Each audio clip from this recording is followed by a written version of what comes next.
G'day, folks. Oh my gosh, did we have some amazing time getting this stream up?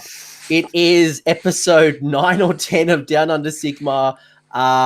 You know the Queenslanders on the stream when we have some tech issues, but we got there in the end. A bit of like haunted house kind of serial killer style, but I'm sure we'll hear about it very soon.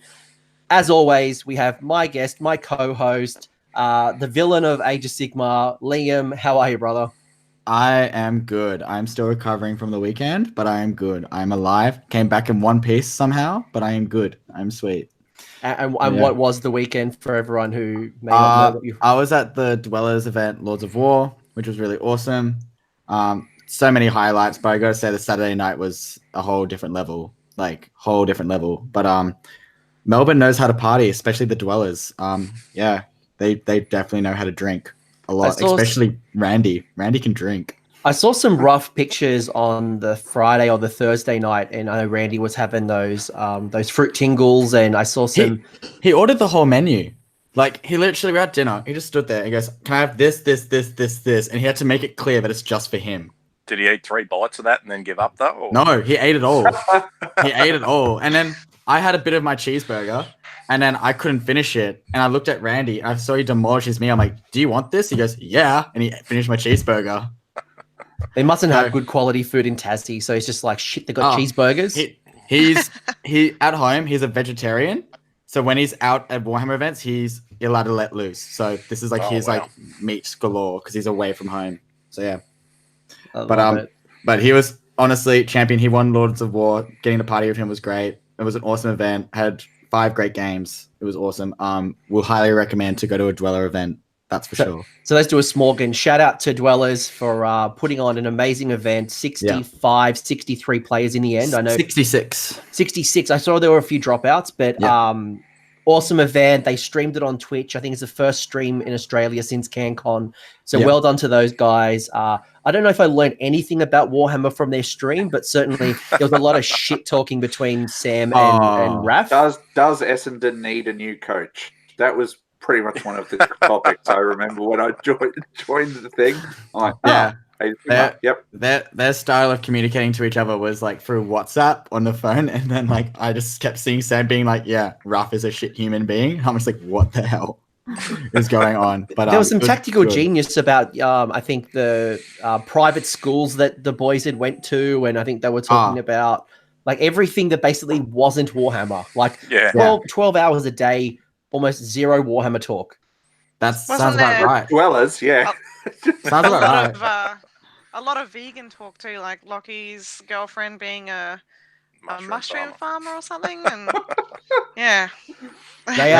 They're all so interesting blokes, and I love them all. Like, I have so much time for them. It was like Lockie came to the second day after Saturday, and he turned up at like 1 o'clock when the game started at 9.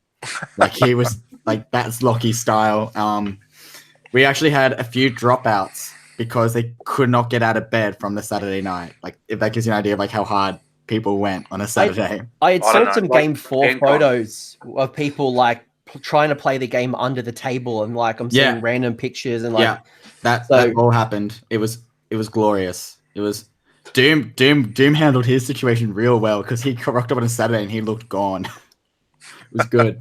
All right, so it sounds like the Dwellers have put the benchmark for an event of drinking standards. Yeah. So they've done awesome. Venue was cool. The venue had a bar, and it was like in a nerd like store. It was cool. I really enjoyed it. So keen to go back. Speaking of nerds and speaking of cool people, let's introduce our guests who have been jumping in and out, but actually not been introduced properly. So first off, probably the man that needs no introduction. If you don't know who this man is, you probably live in a cave. You play Ninth Age. You just do nothing that involves Sigmar. We have the Herald himself, the godfather of AOS. Clint, how are you, sir? I am good. Much entertained by the pre-show technical shenanigans. It's put me in a good mood. It was very funny. Good. And if people live under a rock and maybe this is the first time they've accessed the internet, do you want to introduce yourself? Because I imagine everyone knows who you are. Okay, so Clint from Heralds of War. We were the first dedicated Australian Age of Sigmar podcast. Some would say the best Australian Age of Sigmar podcast. And Listen to I'm him. also, other people have said it. I just repeat it. Proudly. A lot. Yes, to everyone who will listen. And I'm also TO of Call to Glory at CanCon, the largest Age of Sigmar event in the world. Says that proudly as well. Still. Adepticon tried, Bobo tried. You're still number one. Beat them both. Smash them. And the Americans are coming to join you next year, right? Because they couldn't do it, so they've joined us. Lots of people are coming to join us next year. So, yeah, that's Although who I am. We know Rage of Sigmar have actually bought plane tickets. So unlike others who may drop out, these boys have actually bought their flights in advance. So they tell me, yep. Yeah, and we've got 400 spots, so we can fit plenty of. Yeah, 400 spots. We are good to go. Calm down now. Hailing from Australia's podcast capital, so literally probably like a next door neighbor to Clint, we have Australia's power couple in Age of Sigmar, broadcasting from their same house, but because they're very professional, they split up. We have Mick. Mick, how are you, sir? Yeah, good. Yourself? I'm 10 foot tall and bulletproof. Introduce yourself. Who are you, sir? I'm Michael from the Failed Charge. Like to play Warhammer. Like to collect all of the armies and play with different things all the time. And a man from my heart because he plays the Empire / Free People. So yeah, just waiting on a commissioned painter. Yeah, that's Clint, by the way. And your partner in crime, your podcast partner in crime, your power couple. I guess the Megan to you as a Harry, Jemma, or are you more of a Kate? Yeah, a bit more of Kate, I reckon. I don't know which one's better there, so they're both cool. Well, good day, everybody. I'm Jemma from the Failed Charge podcast as well. I have the unfortunate being of part of with Michael there, so everyone should feel sorry for me. The privilege. Yeah, no, not privilege. Feel sorry. I love Warhammer probably just as much as Michael. Hence why we have about every army that you can think of. We have something of anyway. Is that all on the shelves there in your back there, like from the back? Well, that's just the tip of the iceberg. Yeah, the containers where it all hides. More importantly, look at all the awards above you guys. I'm assuming they're all Gemmas, and Mick just polishes the yeah. I just keep them clean in my maid's outfit.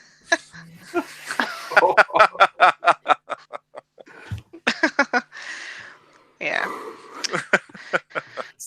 So if you don't listen to Herald, I'm gonna rein it back in. If you guys don't listen to Heralds or Failed Charge, there's some of the best podcasts in Australia. I definitely listen to all of them. They're very good. And I know the Savage Northmen are in the chat throwing shade and saying that them or Bush Radio are just as good. But we'll maybe have the podcast wars at the next CanCon. Sounds good. Some grudges incoming. We've already got one grudge down from Lords of War. Yeah, me and Doom. See how that goes. Yeah, awesome. Worst idea ever. You're going to get your poo pushed in by Gutbusters. He's not taking Gutbusters. I think he's taking Skaven. Oh, really? Gutbusters he, quote unquote, I'm pretty sure he said, quote unquote, he says, after all the updates and FAQs from this new General's Handbook, he's going to find the most busted list and build it and take it to CanCon. I've heard that is Gutbusters, though. Isn't that what's been... Yeah, they're deadly as ever. Just as deadly, they're deadly as ever. Just deadly as ever. I thought I was going to play Stormcast. Nah. Because they haven't got a new book yet. They'll have probably two by that stage. Yeah. So they'll be broken as shit by then. Yeah. And they'll have like their fifth chamber. Their fifth chamber. With any luck. So, Lee, I'm getting us back on track because this is just going to be 12 hours of shit talk, I think, at this stage. Not complaining. Which I don't mind, except I got work in the morning. I got my work performance review, so I don't really want to be too tired. You picked the wrong night to do this, then. Yeah, it's been interesting. Before we get into it, obviously, General's Handbook's dropped. I'm sure we've all had an opportunity to at least read it. General consensus, thoughts, opinions. What do we like? What do you guys have you guys even played one of the new scenarios? Maybe just an open question. No, I haven't played any of the new scenarios yet, but it looks very interesting. There's a fair few changes there. It looks like a little bit different game. Yeah. I'm not gonna lie, I don't have the General Handbook yet because I've been so busy coming back from Melbourne. And work. They have them for sale in Melbourne as well, Liam. No, so hear this right. So our you were in a game store. They don't sell GW. Okay. Is it really They a sold- game store? Yeah. All they cared about was magic. Like all it was magic. No. Oh, well. So it's one of those stores. And then we went to trying to find good games, and their good games close at 7:00. And our last game, so we're just like, cool, we don't have a General's Handbook. So some people finished their 4th round and quickly ran down and got it, but I was just like, nah, I'm too lazy. But after having a quick flick through of some other ones, I do like the new scenery table, which was cool. And I do like the new scenarios from the looks of things. So yeah, pretty keen to try them out. Yeah, the scenarios definitely look interesting. Relocation Orb does not look stupid. I think it looks stupid, but really it makes sense when you have a look at it. Yeah. Yeah. Definitely a lot easier. And what else was it? I think Star Strike's going to be a biggest head fuck though. Even duality, having to split your army up so the buffs can't get on everything's pretty interesting. Yeah, it's almost like they're trying to nerf Daughters of Cain. Anyways, I think it's almost a lie calling them revised scenarios and calling them the same name because a lot of them are just so different that they could just be called other things.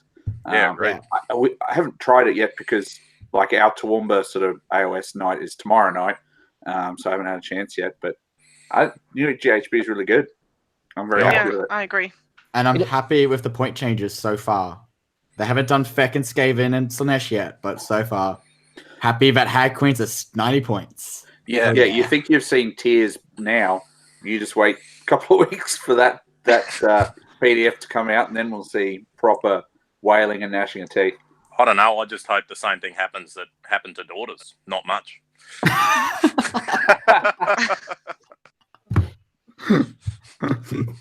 They're going to sell the models for another year, so... Yeah, well, that's exactly right. I don't know. I think they've sold enough bloody Terrorgeists in the last 4 or 5 months to keep them going. Like, it will... That's why they they gave that £5 million share bonus out to employees. That's all money from Terrorgeist. That was the Terrorgeist bonus. That's how it went on the pay packets. Yeah, well, you had to get a few. I think we bought 7 of them. I had to paint 4 in 1 week. It was pretty horrendous. Yeah, but that teaches you both for taking Feck to the Warhammer Heats. So I feel their pain because I had to paint 4 big beasties in 2 weeks. Yeah, but you took you didn't take Grizzlegore at Lords of War, so no, I took a narrative list. I really liked your list at Lord of War. Actually, I was pretty jealous. You should try it. It's fucking busted. Yeah, it's fucking busted. I don't believe you. Yeah, I just thought you had to be a good general. Oh no, because I went up. You have to be a good general. I went up against Gristlegore and that fucking pile in twice bullshit before they die. Fuck them. So, rough. Hated it. Well, let's see what. Tasted my own medicine, literally. Yeah, literally. I love when you whinge because you always whinge about something, but you are a cheese merchant and you deserve everything you get. You little dryads with your -1 and you put like 110 on the board and you stupid no holy withins. You do Daughters of Cain with your Hagnar. You deserve everything you get, Liam. So just karma. It's just I've played every one of your list. You're a cheesemonger, but overall, I think it's interesting. I think the one rule that I'm curious about, and I think TOs will override, will be actually there might be a couple. One is going to be the scenery table. While I like the 12 options, I think it's another complicated issue. So I don't know how we're going to resolve that. I really don't want to look at 10 pieces of terrain, roll a dice, then roll another dice for every single piece of terrain. So whether we decide to use table A or table B and not 2, or I don't know.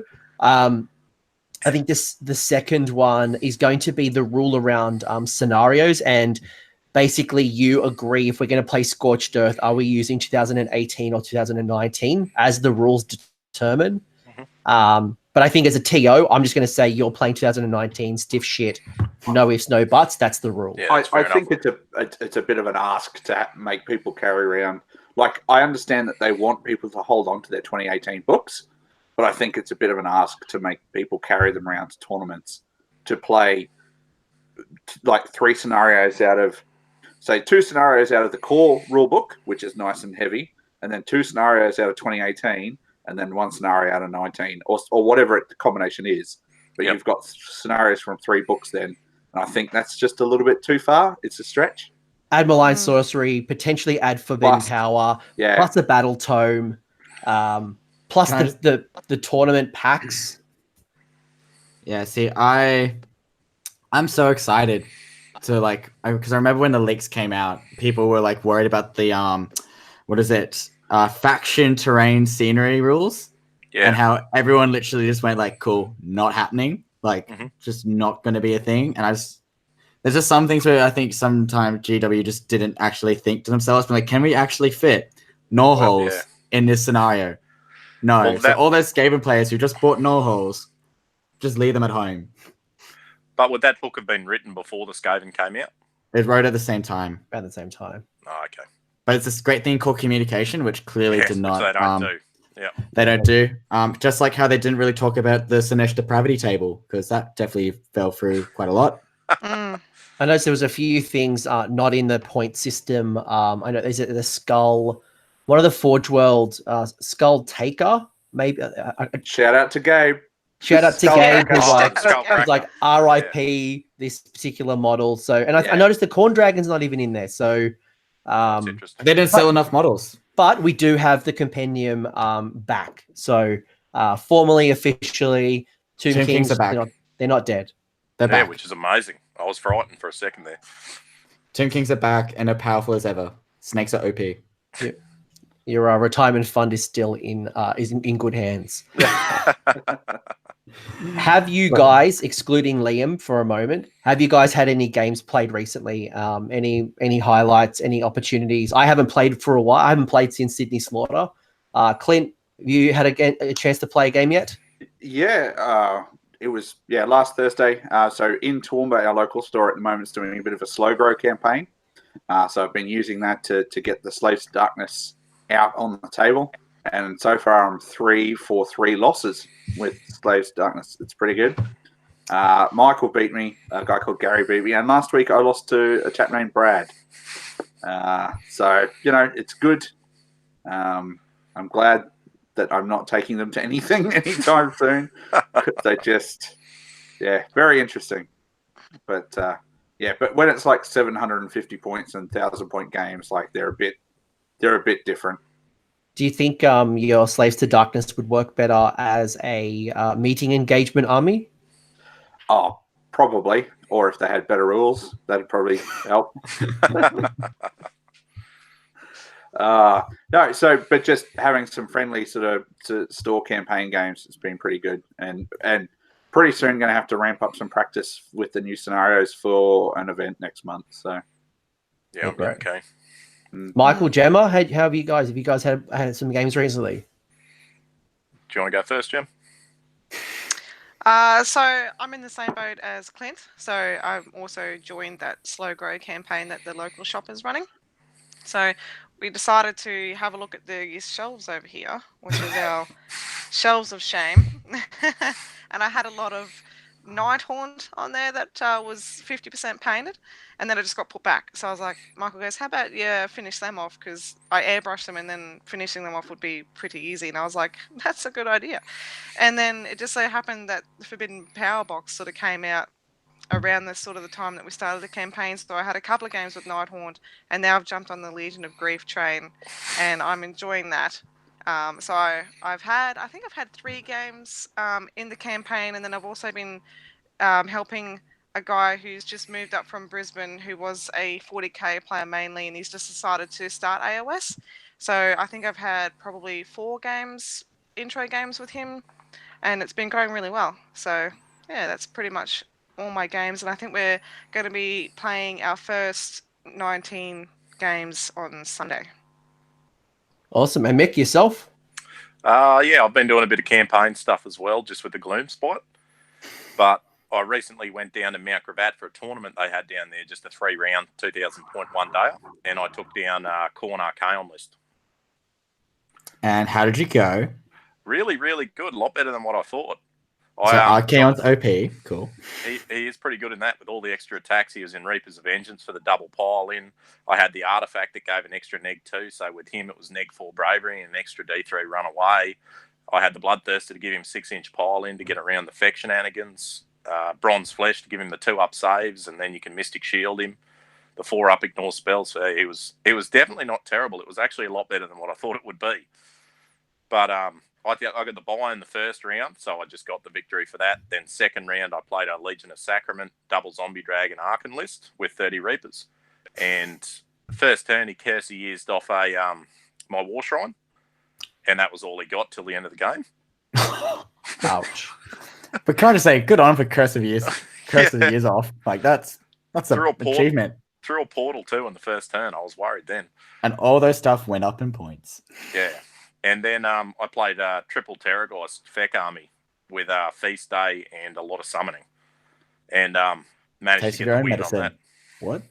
Yeah, I got the win on that. I didn't expect to. I definitely did. On third turn, I said, don't worry about counting points anymore. I've lost. And he said, no, I'll keep counting them. And I won by 1 point at the end. Oh, beautiful. So you played mind games and said, don't worry, hold my beer. Cool. Just Archaon, just killing everything. Double piling in. Yeah, it was with that extra 2 attacks. He was re-rolling hits, re-rolling wounds because I whipped him as well. So you were fishing for the double 6s to kill Terrorgeist. It was fantastic. No. It's about time he became good in something. Yeah. He was good in Zeech for a while. Yeah, he was. I played him then, and Magro beat me. And he's also good in Sinesh. I'm very proud of this moment. Is that an unwounded Archaon was taken down by 1 unit of 43 Guild Guard. Yeah, that was rough. Yeah, that was very rough. That was very rough. That was the first time I met you at BrizCon 2017. And I'm like, oh, this guy's a very good player. And all of a sudden, now he's Masters level. And I think I'd like to think that I let the fire under you. You're like, fuck, man, 3 Guild Guard are killing me. I gotta sort my shit out. Yeah. Okay. Well, that sounds like 3 people need to go up in points. Shush you. They all went down. Yes. Yeah. No, Free Good General went up. He went up. Well. Because everyone was taking the sort of judgment on him running around in mixed order lists. The bastards. Oh, it's almost like those mixed order players are running narrative lists. Please remember that. I want to know what happened that the volley gun went up 40 points from 120 to 160. Yeah, it's got to be just that mercenaries +1 to hit, eh? I don't know. Maybe. And then an ordinator +1 to hit, you could actually make it kill stuff. 160 versus the ballista. No, it's ridiculous. Yeah, I agree. Yeah. Liam, highlight of Lord of War gaming. Gaming wise, yes. Playing, there's a couple, but I got to play Danny Carroll, probably up there as one of the best painters in the world, in my opinion, because his Free People is beautiful. And that was honestly an amazing game because we just laughed the whole way. Like, we did not really take that game seriously once again. But there was like a couple of times though where I thought he actually might beat me. Like, it might actually beat Feck because of the Sword of Judgment. That would have been a story. Oh, mate, I would have been a story where I'd be like, cool, I'm going to like hide under a rock. But he did beat a Feck list after you. So he did beat a Feck list because he learned how bullshit it was from me. But there was this time where like his Sword of Judgment just whiffed. And then we rolled for the Demigryph Knight. So there was one Demigryph Knight, he rolled it, and the dice was just all 5 and 6s. I'm like, you need to roll that here, not there. And then it's like, hey, let's see how many D6 hits that would have been, like D6 mortal wounds. He rolled it, and it was like 18 mortal wounds. And I was just like, I'm so glad that is not happening to my Ghoul King right now. But yeah, that was a good highlight. Another gaming highlight was, I think probably my last game with this, I forgot his name, but it was a Gloomspite army. And holy crap, Gloomspite is so competitive. Because on a 4-up, you bring back half a unit and they just get the objective back, and you're like, oh, I just wasted 2 turns killing that unit. So Yeah, it was great. But that's pretty much it, really. I got to play a Gristle Gore list and a Blister Skin list as well. And I beat the Blister Skin, and then Gristle Gore just Gristle Gored me. Like, there's no way to sugarcoat it. It just Gristle Gored me. So, yeah. I got told that my playstyle was janky, which was interesting because you know how so I charged a unit of ghouls and stayed 3 inches away with my horrors to his Ghoul King on that strikes first, and then I was like, cool. Started the combat phase, looked at my predator dead in the eye, and he was like, I can't do anything. I'm like, exactly, and I piled in and killed it. Awesome. And then he piled in twice and killed the unit. So a hollow victory. The story had a happy ending after all. Oh, what? But yeah, that's pretty much gaming highlights. I had 5 great games. Yeah, I couldn't fault anyone. Everyone was a great sport, and the overall event was just awesome. There were so many things that I liked about it, where all our terrain was pre-rolled when you arrive at the table. So all the terrain, if tables had arcane, you get one on each side, so everyone had a fair balance of thing. But you have to decide if you actually want to deploy near that arcane terrain, because you're probably going to get shot off to pieces. But yeah, it was good. So having that, the way the dwellers ran it was really interesting, and I actually quite enjoyed it because the game was so much quicker when setting up. So no one was feeling around what side they want, going around tables. Everyone just went, cool, just roll off to see who gets to drop first, and that was it. So yeah, it was good. And this might be a nice segue. So from a content creator point of view, what's fresh from AOS Australia? Dwellers did do the 5-game live stream on Twitch, so find the Dwellers below on Twitch. All of this stuff, by the way, is in the show notes, so you can find the links. Cinderfall Gaming, Doom and Darkness, Creaky Gamers have all put up battle reports. Elf Bro Hayden Walker has just launched his very first battle rep on YouTube last night. Really, really good. It's well produced, and it's only 20 minutes as well. So if you like quick battle reports that aren't these, watching 10 minutes of movement, really good battle rep. And then shout out to our friends here, the Failed Charge, who put out not but one, but 2 podcasts in the last week. Some interesting reactions from BrizCon, the Heats. Jemma, do you want to remind me of probably some of the most memorable moments of the stream? Anything in particular that kind of repeats itself? Oh, yes. That's burnt into my head is, hello, it's Jemma from the Foul Charge podcast. And just listening to that when I have to edit it was just, it was unkind to my brain. But there are some awesome, very, very cool interviews with people, and I really enjoyed I think there's a 3-way or a 4-way that you got jacked by. You were interviewing, someone was interviewing, I think it was Josh actually. Josh was interviewing somebody, Josh. And then Dave Kerr jumped in, then maybe Gammy jumped in, and it was just this. Yeah, it was good. It was nice to see so many people enthusiastic. When you saw, when they came out and they saw you recording, they were like, oh, what are you doing over there? And they just wanted to jump in, and with the Gammy's party one, it was just passed around everyone had a turn there. Everyone was keen. It was pretty cool. No, it was good. It was. I did highly enjoy all of the interviews, and Josh is actually in the chats, and he said, "Oh, you're all welcome." So we're hashtag blessed for you. Thanks for the 4-way that you had with Dave Kerr and the Mangoes. So much wrong with that phrasing, but anyway. So wrong. And so I can't wait for my international audience to watch this and go, what on earth are you talking about being 4-wayed with a mango? So, but if anyone's listened to the... It's a good episode title. It's a great episode. Yeah, screw GHB farewell. It's 4-way with a mango. 4-way with the mango. And Matt Gammy actually was on... the Honest Wargamer, as long Luke Stone as well. They did a couple of interviews as a faction reaction. So some of the Aussies on the international scene. So check them out. Don't forget Gabe Magro as well. Oh, Gabe as well. And Hayden was on there as well. And Hayden was on there doing Sylvaneth. Yeah, just Hayden. Yeah, I don't remember anyone else. I don't remember anyone else. I'm still waiting for the phone call from Rob asking me about my reaction from the Free Guild. Yeah. I hate all of you right now. Only right now. 10 minutes ago, I liked and you all. Ash, thank you, Savage Northman, Michael. Michael, we got Ash. We had Ash McEwen as well, no. so Nighthaunt. So all that was actually a really good episode. It's funny how you guys all ignored Clan Filth just then. Yeah, sorry, Ash. Sorry, Ash. Sorry, Ash. Good. Just to Ash. Oh, sorry, and Ben Spinetti did a chat with Dan Say, the dispossessed Dan as well. So Aussie's on the international scene. Far out. Just smashing.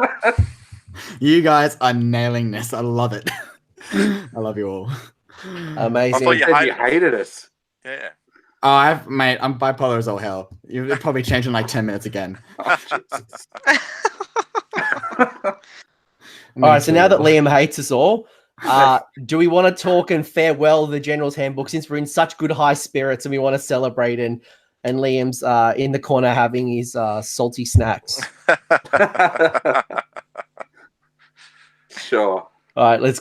I think it's fair. So, I guess the purpose of today, and I guess the topic of the fortnight is we've just had the General's Handbook 2019 come out, and while everyone's super excited and content creation around the new book and people are playing games and having whinge fests on Twitter and putting up polls, we thought we'd take a step back and I guess reflect and reminisce on what I think has been a fantastic 2018/2019 series.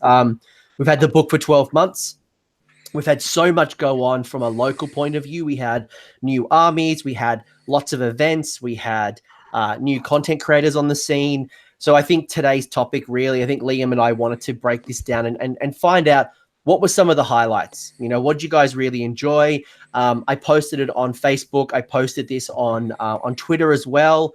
And I really enjoyed hearing how many people had a story of hand of dusting Nagash. So somebody hand of dusting Nagash or failing Nagash, or there's just some beautiful stories that came up. So to take you guys back, we had a whole bunch of armies being re-released. All released. We had Stormcast had their very first battle tome. Fourth battle tome. Stormcast got their fourth battle tome.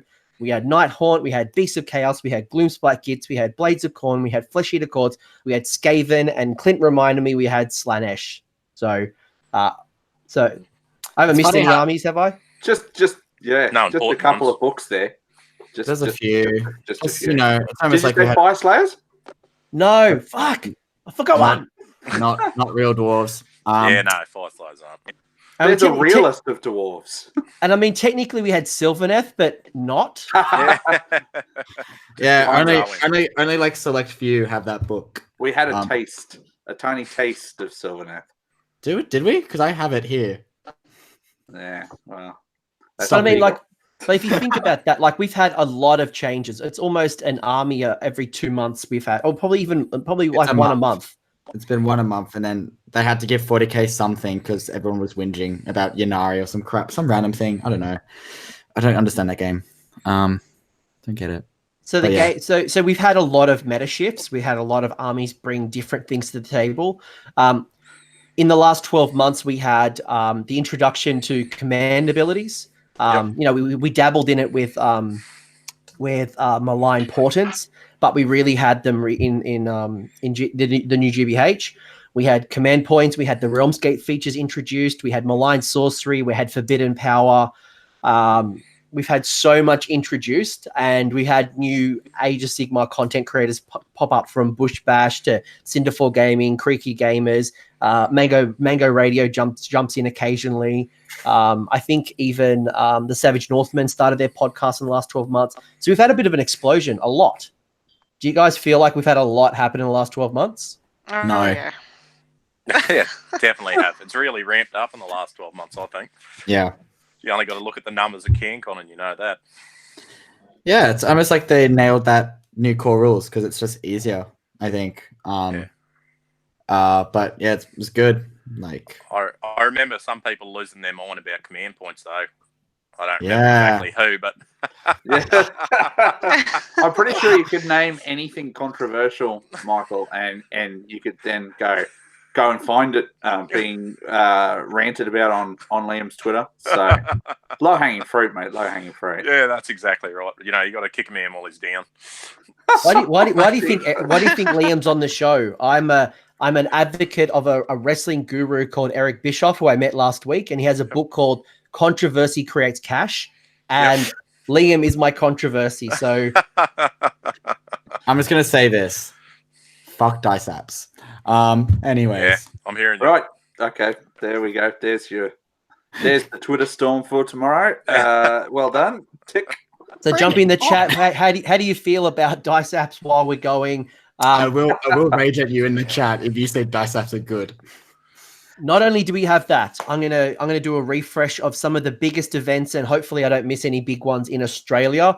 Is from back to front. We had Ardfists. Ardfist was the first, I think, GBH, the new book, 2018. I think it was Ardfists. We had Brishammer. We had Blue Dragon. We had Gods of War, which was Liam, your event. Yep. RCGT. I had my event, Sydney GT, Brishammer, Bush Bonanza, CanCon, obviously the largest event in the world.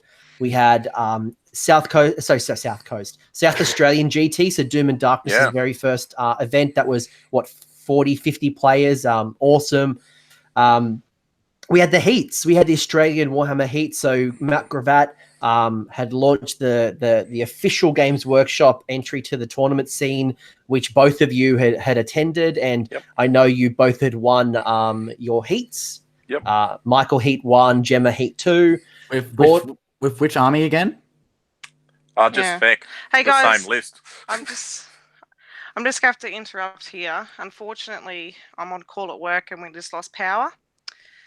So I'm gonna have to go to work and try and reset all my stuff at work. Hashtag fail. Luckily, we got the other failed charge here. So you real fail. Yeah. Yeah, I'm the real fail. I knew this would happen too because I'm on call every second week, and unfortunately I've just got about 400 alarms because the power's gone out at work, and I've just been getting called by security. So I'm going to have to love you guys. Jemma, before you go, I would love your thoughts on the last 12 months. Give us the high level. What did you think? What did you love? Any moments? Well, I'm right into the community, so in the last 12 months, seeing it grow has really just inspired me as a player.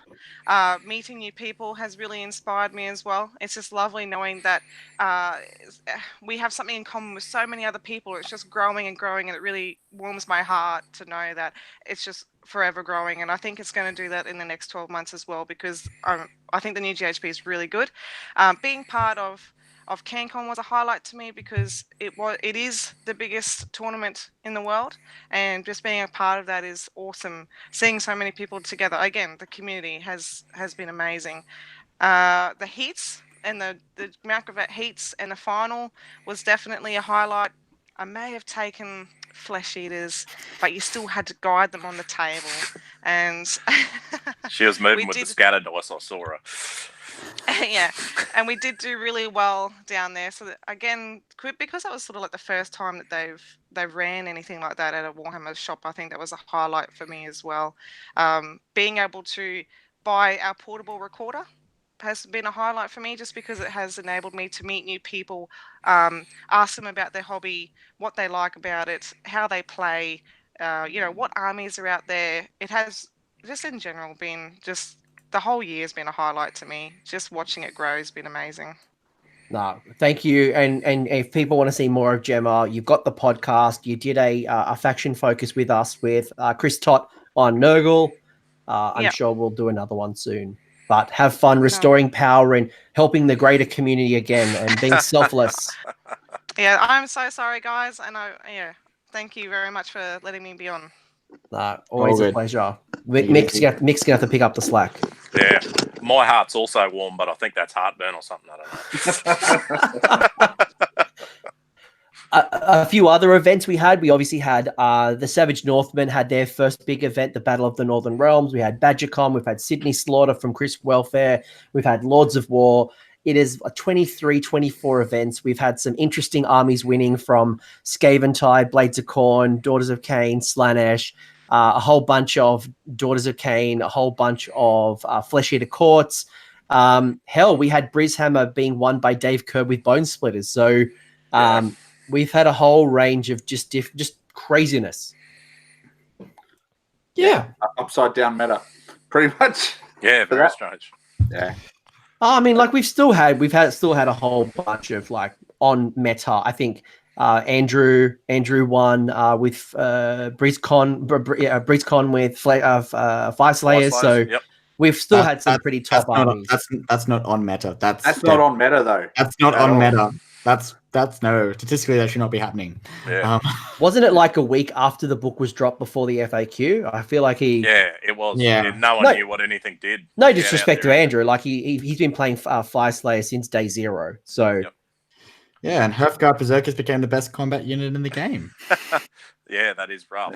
And you'll note to Liam's left, because he likes to play janky armies, he's got a stack of Hearthguard Berserkers there waiting to be painted. I don't do dwarves. We've got a heap of Fire Slayers Gemma's painting at the moment. Well, after Feck get whacked in the FAQ, you're just like... Yeah, I'll need something. Definitely. Just try and have everything painted. So it doesn't matter where it goes. Oh, God. So we've had a lot going on. Let's start off. What armies did you guys play over the last year? So I might go to Mick first, then we'll go to Clint. What armies did you play during this GHB? Well, a lot of different armies. Trying to remember them all. I did even write a list before this, but I played Sylvaneth for a fair bit of the year. I played a little bit of Feck. I played Everchosen. I played Mixed Order. I played... I'm just trying to remember what else I took to events. I don't know. I played a lot of different armies, that's for sure. I don't mind changing it up a bit, but Sylvaneth was definitely my main army for the year. And Clint? So mainly Death. I think I took it to the majority of events, and then I had a bit of a dabble with Mixed Order because I did the army for RCGT, and then I took that to a couple of events to justify all of the work I put in painting it. Came up good. So yeah, Death and Mixed Order, pretty much. That's it. I don't think I've, other than a handful of games now with Slaves to Darkness, it's all been Death in various incarnations, But always led by Manfred. No, not always led by Manfred. Oh my gosh. Recently though, when I went to Bobo and when I went to Notorious, it was led by Manfred. Poor Manfred. Shout out to Manfred. Definitely. Yeah. He's better now. He's cheaper. He couldn't get any worse. He could not get any worse. You watch, Manfred's going to be the meta now. Everyone's going to run out and get their Manfred. No, they're getting Neferata and Arcane. Yeah, Neferata went down the same amount, so it's like... Neferata. It's going to be Neferata and Arcane power couple again. It's going to be great. Arcane's too expensive. But anyway, yeah, Death. Death is what I played. And Gary Percival said that Manfred's kicked the shit out of his Slanesh. Is that true? Yes. I played again against Gary Percival when I was over there and managed to sneak a win. So I'm holding on to that one forever. I can never play Gary again because then the 1-0, it'll ruin my streak. So there's something as well. You went over to Warhammer World. You went to Bobo. You were chatting on Warhammer Television. I went to Adepticon. Massive year. Yeah, where did you go, Michael? Company deep. Went to Ipswich. Wow. Fuck. Oh, and Liam went to New Zealand. Yeah, where did you go, Michael? Oh, nowhere. I've just been doing the local events all around the place. Just and messing them up. We did Adelaide, Michael. Yeah, I went to Cairns as well, and yeah, it was really good. How was Cairns? I heard it was amazing. I think really good. Yeah, I heard it was a really, really, really good. I think there was one particular drinking session where maybe someone slept literally in a street gutter. Yeah. Who was that? Yeah, that was Jesse? No, it was Adam Huey. Yeah, from up there. Yeah, he was on it hard. Then threw up in his Uber, so they kicked him out, and then the police woke him up in the morning, sleeping on the street. But he still made first game the next day. Shout out to that man. Sleeps in a gutter, backs himself up for game 4. But we did give him a bit of a rest, though, because Andrew got paralytic drunk and lost his phone, so we had to go and buy that back from some locals. And so we were 25 minutes late for our first game, so we got a bit of a break there. If you want to hear more about their stories, I think it's on Bush Radio from Measured Gaming. A little bit racist at times, if I remember correctly, but a good laugh nonetheless. At least they didn't lose car keys. Like that's a huge. Yeah, I heard he got done over. And Liam, for the purpose of people who don't know what's going on, at Notorious GT, what happened with you and the goon boss Seth? So we finished our night, and then it was me and goon boss Seth and Aiden and Matt Brixton, I think his name is. And we kept drinking at the venue till about 1 o'clock. We were playing pool and stuff. It got really hot because you get real serious with pool after like a few drinks. So I put my jacket away. And then when I got my jacket back, I realized when we left the venue, it was a little bit lighter than last time when I had it on, because I had a hoodie and a jacket because New Zealand got cold. And luckily I didn't lose my leather jacket, or else I would probably have break down in tears. But my hoodie was taken, and the venue were not that helpful because they don't know how to deal with a situation like that, apparently. And in my hoodie was Seth's car keys, house keys, and pretty much everything that we needed for tomorrow. So Seth's partner had to drive down 1.5 to 2 hours down south to open up the car and give us a spare key. Oh, wow. And while she was driving down, I quickly ran to Woolworths and I bought her like 2 or 3 bottles of Prosecco to be like, hey, I'm so sorry for doing this. Seth messaged me after and said, hey, just so you know, she's really like happy that you bought her that and I was like, yeah, I think she needs it after like what we just made her go through. Because his phone was in the car, so he was using my phone day 2 to message her to be like, I'm really sorry, please don't get mad. So I'm like at my games getting like messages from his partner. I'm like, what is going on here? And it was but we've had this issue before where every event where I'm at an Airbnb or something, if I get given the keys, there's a 90% chance of me losing it. Like Masters. I remember that at Masters. Yeah, lost the keys at Masters. Lost the keys at Masters, and I told them, hey, it might be under the car seat. And everyone had like the crappest look, and I went outside and looked at myself like, look, guys, I found it. And Chris Welfare was pissed. So we learned this book. Do not trust Liam with keys. Yeah. No. I must say just something else about cans before we move off it. Michael's mother knitted everyone who participated in the event dice bags. No. Yeah. So you got a custom little dice bag. I wish I had it close to me. That is really cool. Yeah. Michael Savage Northman, where are these pictures? I want to see where your mum has knitted a dice bag for everyone. Yeah. That's fucking incredible. It was. That's so cool. Like big dice bag? Like a proper sized dice bag, but all like crocheted. That's amazing. I think you won the internet. Yeah, I was so excited about it. That was my favorite thing. Not the games. Screw my opponents. Everything. Yeah, that's it. About this one bag. I would fly back there again just to pick up the dice bag.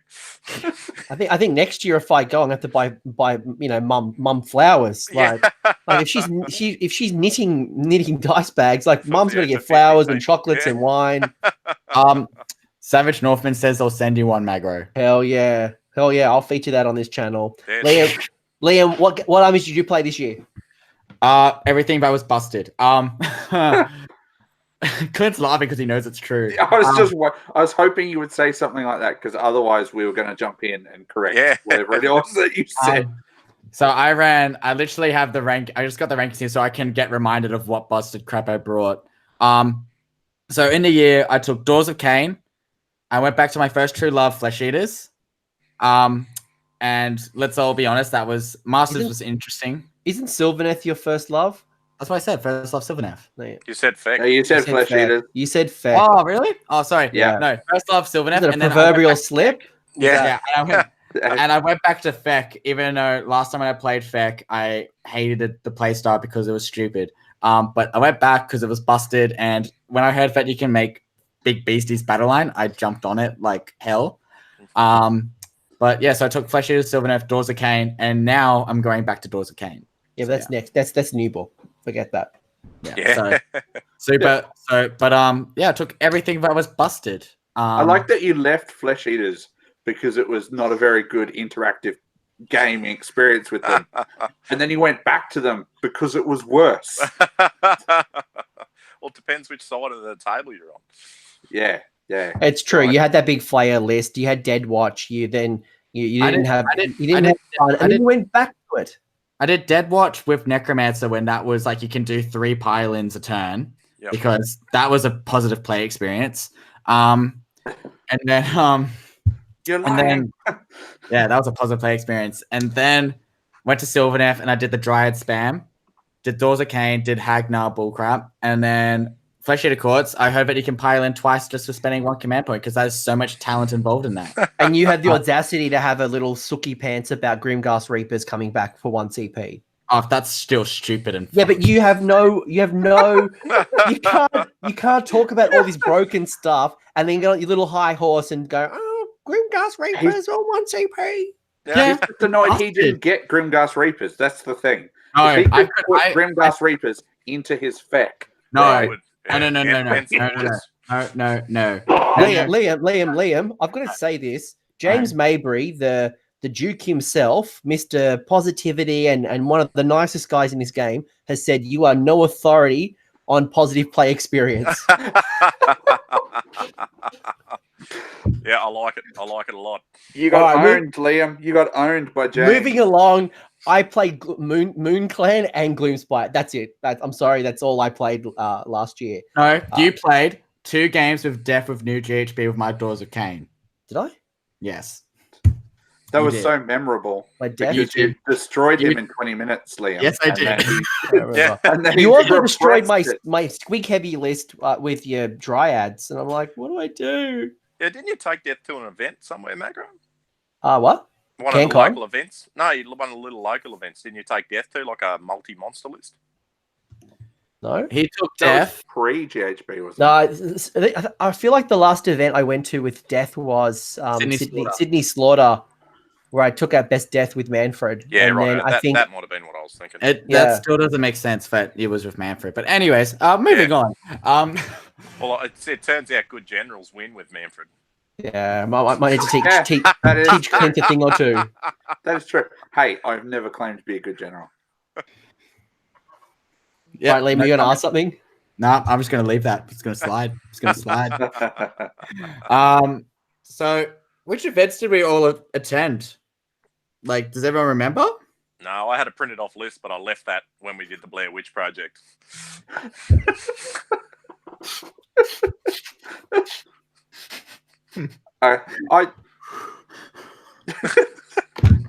You're right there, Liam. We've lost Liam. He's gone. That's right. Liam wasn't adding anything to this. Wow. I remember what events I went to. Anthony. What did you go to, Clint? Tell us. Right. Awesome. Cool. So I went to RCGT. I went to the 2 Brishammer events. They were really awesome. They were good. Runax teams with the Elf Bros. So Elf Bro himself, Hayden, and then Liam and Mr. Welfare. And we came second. And you guys played as a team of elves. Team of elves. Well, Chris didn't, but everyone else did. Plus Sylvaneth. So yeah. So I just rode their coattails onto a podium, so that was pretty good. I went to CanCon. I suppose that counts. Yeah. And then you went to Masters as well. Yeah, technically I went to Masters. So there you go. Master level player, year 2. Well, all 4 of us are Masters level players from last year. Yeah. And we all actually went to Masters the year before. We're all at Masters, yeah. No, Michael wasn't. I was there. I was TOing. He was there. He was TOing. Oh, yeah. He gave me shit for running a shit army. I remember. No, you've been salty when you played Chris, remember? The tears. I remember just throwing, walk away, and then you just went, nah. You and Hayden were both salty that Masters, but that was the book before that. Okay, so, just want to clarify, I didn't throw a dice at the wall. No. After CanCon, I went to South Australian GT, which was awesome. Really good. And then I did Bobo and Torres. So sick. Awesome. And Michael, what events you went to? Obviously, we all went that you to remember. Yeah, we went to a lot of the normal ones that Clint did, like all the Briz Hammers, which are really good. And I think everyone should adopt the sticker idea that they do. So whatever's won the event last, they do a sticker up for that, and it comes in your players pack for the next event. So I'm gutted I missed the sticker at the last event. I had to go. Didn't matter what was on. I had to go to get the Sylvaneth sticker. Because that was Charles Blackhead won. Yep, with the Sylvaneth. Yep, and then Dave Kerr won with the Bone Splitter, so he got this really cool Bone Splitter one. And then someone else. Oh no, there's only been 3, hasn't there, Clint? Yeah. The first one's just the Briz Hammer logo. Yeah, and then it was the Bone Splitters one, and then the Sylvaneth one that I didn't get, so I'm sad. Yeah, but it'll be Gloom Spike Gits, I think, next. She don't have to go up. Yeah. So, yeah, the Briz, then BrizCon, obviously CanCon, Masters. I can't even remember what else. A fair few little events around the place. You've had a big year. You've had an incredibly big year. Like I think on the latest rankings after the last weekend's event going, I think I've been into 8 events since the ranking year turned over. So since November. Yeah. And Josh has just private messaged me on Facebook, sending me a picture of his laptop, I believe. It has all 3 pictures from Briz Hammer. So that's really cool. Yeah, I've called him a bastard. Yeah. I've got 2 of each because Jemma went as well. Yay. Oh, God. And Liam, you ran your very first event, Gods of War. Yeah, that was good. That was interesting. I actually enjoyed TOing, surprisingly. Less stressed and less people calling me an asshole. Really? So, yeah. Oh, actually, no, there was a couple of people you weren't who called me an asshole. TOing, right? Yeah. No. I was about to say one person was not impressed with a few of the calls that I made, but yeah, I think and I just remember I ran my first event, and then and I went to a lot. Did the Teamers event where we went for the full Elf Bro theme, which was cool. I think with GHB I went to Cine GT. Your event, Magro, and I think that was the only one that I went to with the new handbook. Let me just double check, because all the rest was all the rest. Well, no, so as in last year. Oh yeah. And then I did Masters, which was an awesome experience. Again, was good. Besides me yelling, then third year, and then now I did CanCon, and now I've done Anzac Cup down in Canberra, which was really cool. And that was with Fleshies. Borders War, which was awesome, run by the Heralds, Adam and Travis, which was cool. And then I've done Sydney Slaughter again. So with this new General's Handbook, but Sydney Slaughter was custom scenarios, but points and stuff and busted stuff. And then I did the Dwellers Below event last week, which was the last event. Yeah, which was the last weekend of that GHB. And I got to say, I'm so glad that people realized that Better Part of Valor was the worst scenario ever. we did get to that point. And then my year, I guess, I had a bit of an interesting year. I think I had stepped back from a lot of competitive play. I didn't go to many tournaments. I got to commentate at Masters, which was an amazing experience. Yeah, so Heralds really of War did a live stream, myself and Travis. That was certainly one of the highlights of my year.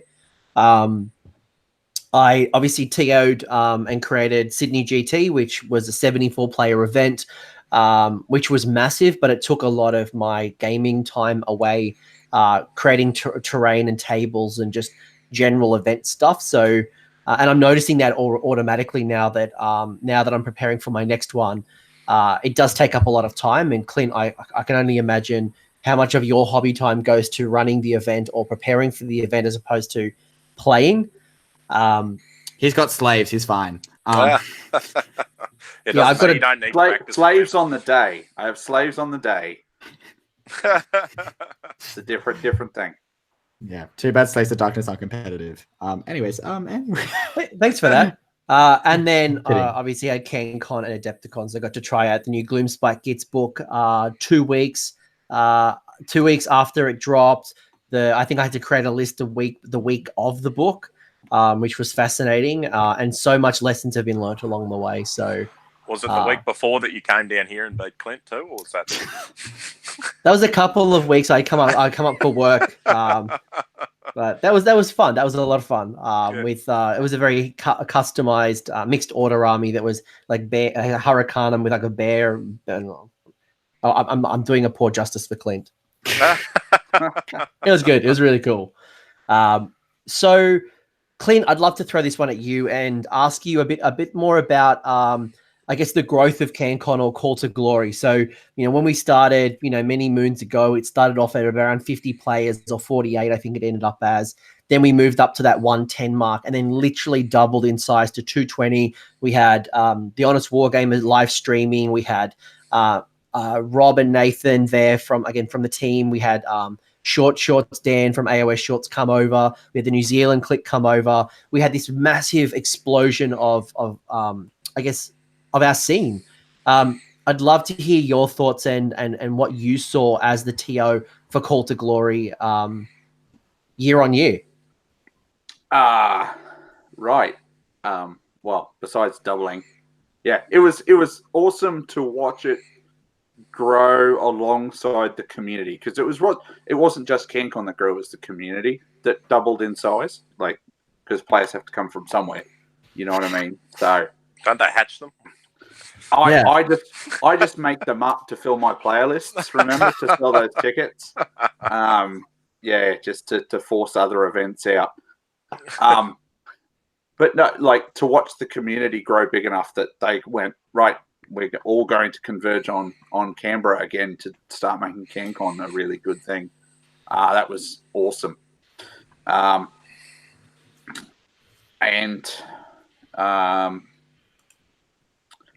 quick those tickets sold out was unbelievable as well, eh?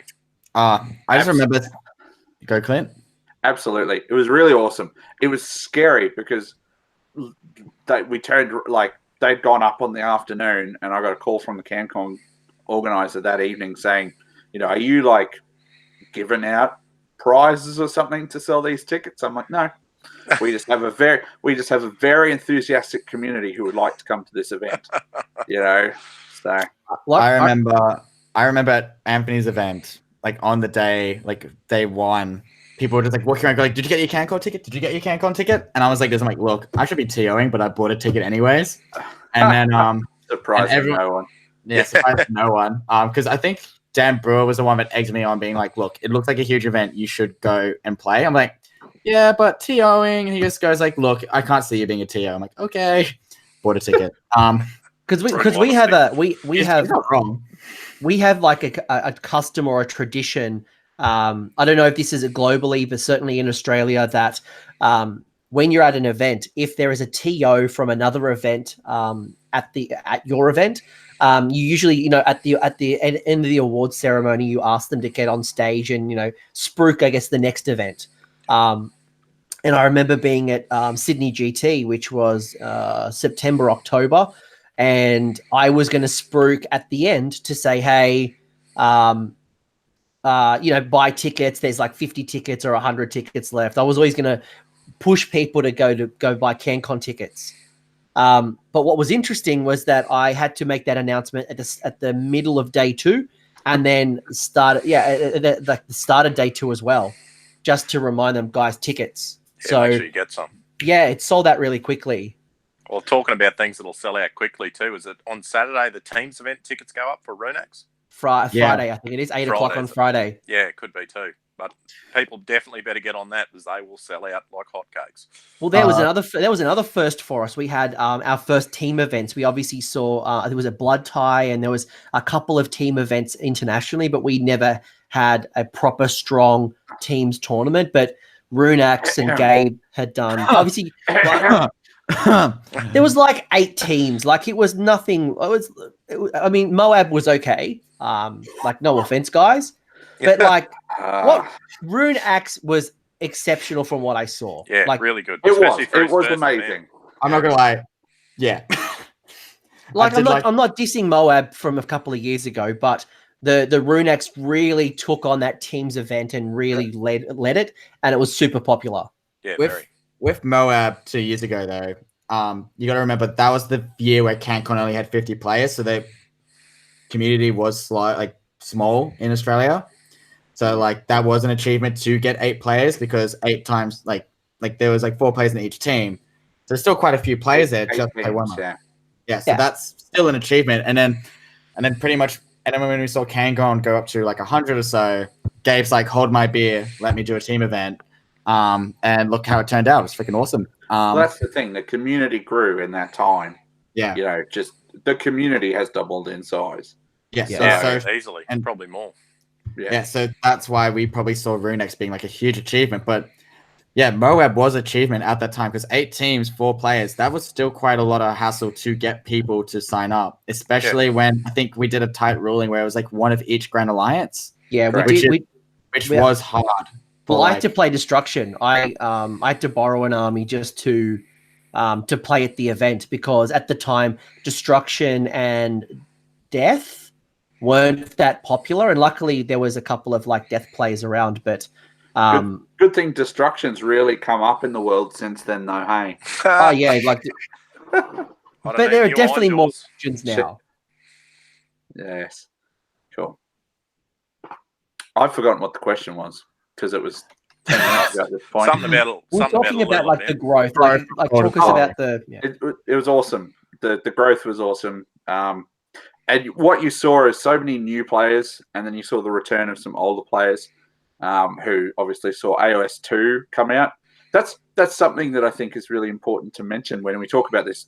That, you know, GHB18, it wasn't just a GHB; it was a whole new edition. Yeah, and I think that kind of just catalyzed, proved to be the catalyst for a lot of this growth. Yeah. So, like, we did see a lot of Old War Guard come in. Like a lot of people from Old Fantasy come back. Yeah, we saw obviously James Morehouse. We saw Chuck. We saw the Dwellers guys come back. Obviously, there's so many more people in that community, but just like I met quite a lot of people on a part last weekend where there was heaps of people that were like, I used to play Old Fantasy, now I just got back into AOS. And I was like, oh, okay, cool. And we just like talked about like the differences and stuff, and it was interesting, like hearing about it all still and seeing more players coming from Old War being like, yeah, I heard AOS is awesome and I want to do it. And also I think another thing to mention with this new GHB and all these armies, that all the hobby has like stepped up so much at these events that we're mentioning. Yeah, like not just 3-color minimum stuff. It's like cool, like the army that I played last round, Lords of War, from an Old World player who just got into AOS, doesn't play much AOS, but came to his event to play AOS. Most gorgeous Gloomspite army I have seen. Like, I was like, whoa. Thanks. Oh, dude. Did you play Alex Treble? Yeah. Yeah. Okay. Wow. Sounds so sus. No. He used to be a name. He was saying how bad his last game was. Yeah, he personally contacted I think he got a heads up that he's like, hey, look, you're playing Liam. He's probably going to be salty at the end. And yeah. And you didn't let him down? 100% did not let him down. I had to apologize at the end. But yeah. But it was good. So yeah, it was an awesome game. And we've probably also seen the rise of really good terrain. So I think in this last edition, we've started to see tournaments. You know, Clint, you probably started the charge. I followed a lot of other tournaments of saying players need to bring 3 pieces of terrain with them to support and help us have great terrain on the table. Yeah. And we've seen some really amazing hobby. You know, Ben Spinetti doing his Ideneth Deepkin terrain as a wave that has like the Azurite ruins in it. Yeah, we've seen, you know, not to kind of toot my own horn, but, you know, I've got Dark Fantastic Mills mushrooms to go with my army. And there is so much more really cool terrain being put on the table. So even the you know, not just the armies have stepped up, the terrain boards have stepped up. If you've seen like Blake and you know, Tim, the Aussie wargamer, like displays, terrain, armies, everything has stepped up in the last 12 months. Yeah. 100%. Cool seeing like armies that are suiting people's like display boards, so they can like kill 2 birds with 1 stone, which has been cool. Yeah. So yeah, it's been everything that people have done recently. It's just been awesome. But yeah, just watching CanCon from like first one to now, it's just been an amazing achievement. And Clint does a killer job. Like, there's no way to sugarcoat it. So let me ask you, what are your favorite moments on the table? So maybe Mick, I'll throw it over to you first. Do you have any favorite moments or things that have really and by the way, Mick, can you just quickly move your mic away from your mouth a little bit? It's just a little bit loud. Yeah, awesome. Yeah, sorry, mate. How's that? No, you're good, man. Too easy. Highlights. It's a hard one because we've had so many good games, so many good events. Like trying to narrow it down, but I will say, last game at the Heats at Games Workshop, playing Gabe was one of the highlights. Just being able to just niggle away at him all event to try and get inside his head, and then watch us both set up. I gave him first turn. He skipped his hero phase. Top table last game. You're mean. You are a poor genius. Gabe. Have you only just met Michael? Of course he's mean. I remember playing him at a team event, and I remember like our game, like your hero phase, he started casting spells, and I started laughing, and then he just looked down at the table and just went, shit. And I was like, yep, awesome, sweet, I got a chance here. Because he had Marathi and he forgot to transformer. I was like, yeah, awesome, did my job. Sure did. It was almost like Durthu at Masters. Shut up. Shut up. Shut up. I hate you. Oh. Just double six and Durthu to death at Masters. That was another highlight. That was definitely another highlight. Fuck you. We've lost Liam. By the way, I think this channel has now been turned into an MA plus at this rate. What happens when you bring Mick and Liam in the same fucking chat? I'm doing my best. I'm being nice, Magro. So if you need to replace Liam as a co-host, I can be nice. And you reckon you and me? PG. Yeah, man. Clint's got enough else to do. He's got plenty of Empire to paint. So we can put Teacher Bert and Liam together. These guys can be the new heralds. Ooh, that would be interesting. Clint, how was your year? What was your favorite moments? It's really weird because I find it really hard to remember a lot of my games because they're just like there's such a big gap between them because I don't go to as much rather than run. I'm going to say being able to play in the UK was really awesome, thanks to the generosity of members of the community. That was pretty cool. Playing, setting up a podcast rivalry grudge with Stu from Northern Invasion over in Scotland.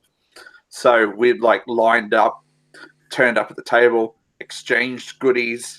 Like I got Iron Brew and bits and pieces, and he got some cool Aussie stuff, and that was really cool. That's sick. Probably. But then I've also playing Pete Atkinson at South Australian GT because we'd talked that grudge up as well. First round, it was Blood and Glory. I was playing Legion of Night with Manfred and some Vargeists. I had Manfred and one of the units of Vargeist off the table. Round three, Pete had moved stuff off an objective in the back corner. I had the other three. Like he'd left one dude there. I brought on the Vargeist and Manfred. And I'm like, awesome. If I make this charge, I have won this game. Like it was just like that. So didn't make that charge. That's cool. Manfred's there. I'll spend the command point. We'll re-roll this. Didn't make the charge.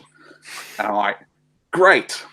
I've just lost. That Pete is a legend. It was such a good moment because, like, Pete, I don't think had seen it, and I'm like it's like, don't look at it, don't look at it, don't look at it, don't look in the corner, just trying to ignore it so that he doesn't realize what he's done. And then I'm like, I'm going to do this, and he's like, oh. So it was just that tense moment there. That was what made it. It wasn't who won out of that. It was just that moment where we were both like, ooh, this will decide it.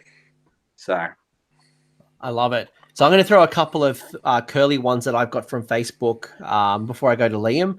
So some of the ones that I want to highlight from Facebook when I asked the Sydney group, what were some of your moments? Josh Griffith had said going 2 and 3 with a pure dispossessed army, which I think is an incredible achievement, and had some actually a major win against a Grizzlegore list, which he was super proud with.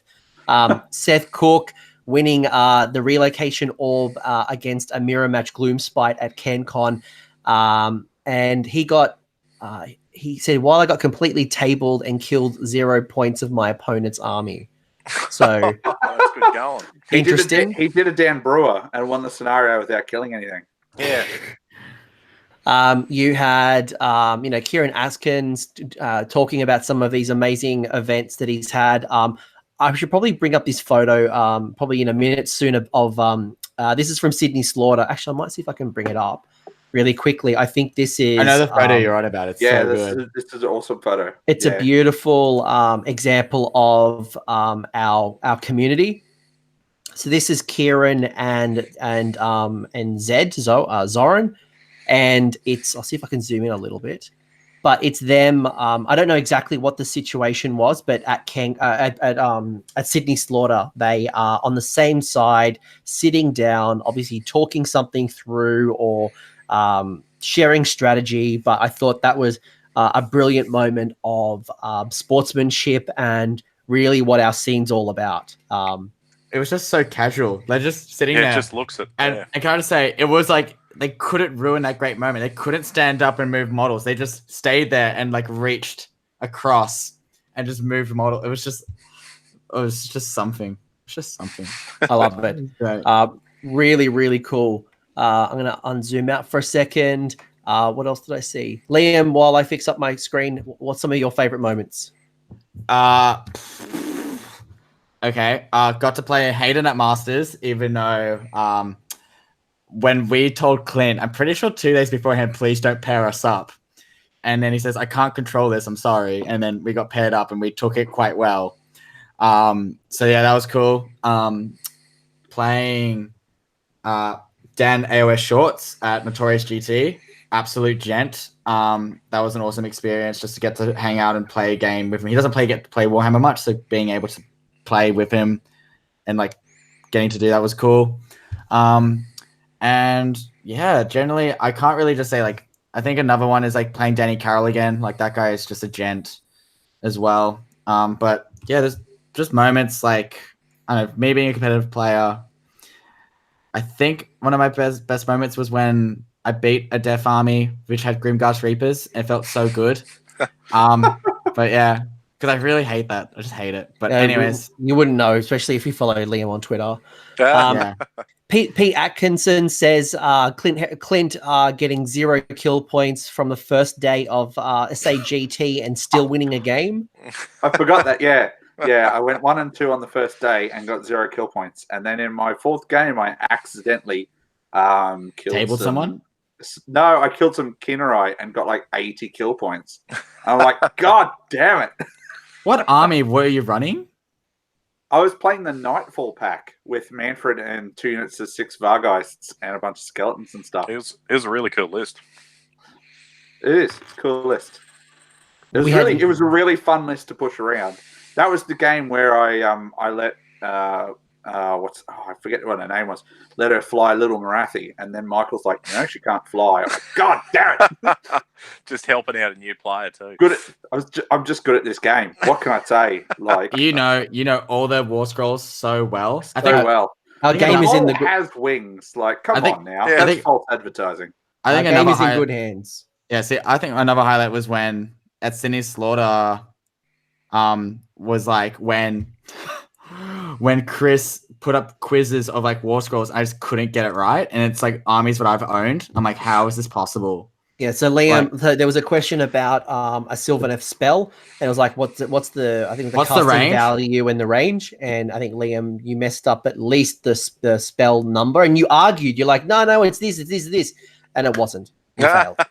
I raged pretty hard. You haven't played Sylvaneth for a long time. Tero had said that he picked up Ironjaws for the first time and he's loving it. Tim Barclay had said that he come up with coolest army at CanCon. James Lynch obviously has had so many great experiences. He's picked up so many painting awards. One of my personal favorites was from Paul Grixty, one of my clubmen, but more importantly, played Swifthawk Agents and went 3-0 at CanCon and played on the stream. The Swifthawk Agents 3-0 from day one of CanCon. Yep. That Are shit they still is in the bananas. GHB? Yeah. It was worth seeing. James, he turned up to the heats to get his painting judged because he couldn't make the actual event, so put everything down. And before they handed out any awards, they said, "Oh well, we may as well get the one person up, as he's got a few." Called him up and gave him every painting award. He is talented. There are it looks unreal. There are some really cool painters in our scene. Deke Johnston had won some painting awards recently. He's very proud. Luke Stone has called out the pre-CanCon dinner that Doom had kind of organized, and there's this massive group photo of all of us. Luke Stone is actually my biggest shame of the year. I think I played him a game one at CanCon against his Scourge Privateers, and I lost. I got shot off the board with my squigs. Yeah. And I feel like if I would have grounded him, I would have pounded and grounded him in game one, this Scourge Privateer meta would not be a thing. But I feel like him shooting my squigs off the board encouraged this Luke that we have today, where in every chat we hear about Scourge Privateers. So on behalf of the internet, I apologize. And he won because you just mentioned them again. Yeah, there you go. No. But this is the reward that he. I could have like sliding doors moment stopped this. Yeah. But his wife Mia took an amazing photo of us as a group, and it's still a photo we see to this day. It was very cool to have us. Yeah. So many different characters. It was good. That was a good night. James Mabry, I want to call him out. This man is in the Navy. He's been at sea for the last 9 to 12 months and finally got back into the hobby. I know he was itching to play and has had some really cool games. He went to ANZ Cup. Steve Drury, there's just so many cool stories. And I look through, Rob Reimer's going to Masters with a double Star Drake list. Alex Murray coming back into the scene, running around Darkling Coven. So many stories about Archeon or Nagash, either Nagash ripping face or, more importantly, being destroyed by his own spell, which is fun. Yeah. I think one of my highlights certainly is not having my one of my units Cursed of Years off. I was thinking about that before. I had a year of just Curse of Years was just killing everything of my army. Yep. Swordsman, my poor free killed swordsman, double event, game one, turn one. Clint takes them off at Masters. Game one, turn one, or turn two. Michael Thompson from the Savage Northman takes off my free guild swordsman at CanCon. It just kept happening. It kept happening. I'm glad I got to break the streak. No more Curse of Years for me. You stopped bringing free guild this stuff, so nobody could Curse of Years. Yes, off the swordsman. Yeah. So you reckon maybe I'm going to bring the swordsman back just to test the waters? Arkin's going to come back then, back into fashion. Can I just quickly shout out? I missed it when I was talking about my highlights, and I think I even missed it out when I talked about it on my podcast. But when I was over in New Zealand, I met Kiwi me. Basically, I met the dude who basically kicked off their scene, Tim Lind. Who is Tron Hammer, and he looks after the New Zealand rankings. He was the one that started running tournaments over there and just really kickstarted their scene. So it was really cool to kind of meet my opposite number across the Tasman. That was really cool. Yeah. Unfortunately, his flight got cancelled the night after, the night of the Sunday of Notorious. So he came back and stayed with the Shawns, which was bad for him, but also awesome because we then got to chat to hang out, we got to hang out with him. So that was a good thing that came out of a fairly crap thing. But yeah, no, meeting my opposite number was really awesome. Shout out to Tron Hammer, who also actually responded to my Twitter post when I asked what was their favorite moment, and he said getting to use Arcane's command ability on multiple endless spells through the Umbral spell portal per turn. That was one of his highlights. For that week. Yeah, that's exactly right. Early days there. Some very cool events happen, like Raw. There's so many cool events. I want to give a shout out to one of my personal favorites in the scene, Chuck Moore, Strength Hammer. I got to play him the day before Adepticon started, and it was Gloomspite Gits versus 180 Witch Elves in a 2K battle.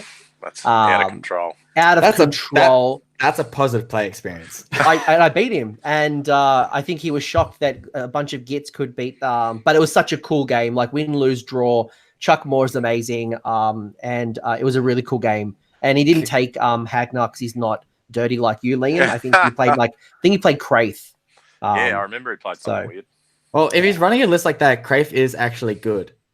Yeah, because on his 6 you get to pile him twice. So yeah. Oh, Fun and big shout as well. So Michael Thompson's raised Beth Bigwood, our youngest ever player at CanCon. She was 12, 13. Yeah. Her and her Younger than dad, that, I think she's Andrew. only younger.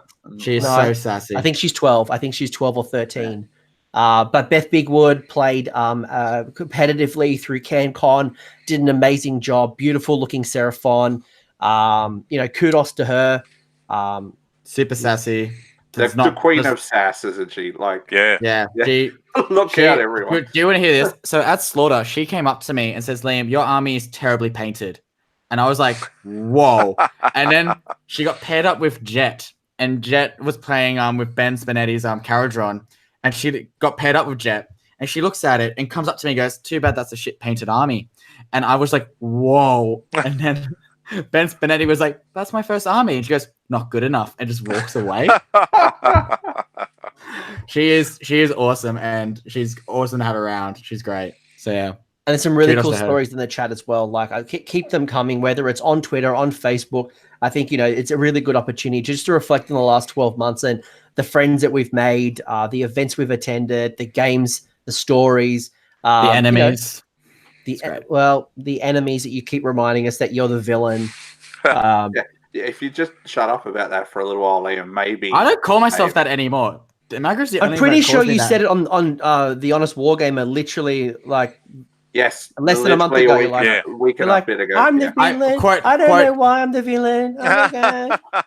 I don't know. But awesome, that was a really good impersonation. I like that. It's pretty much spot on.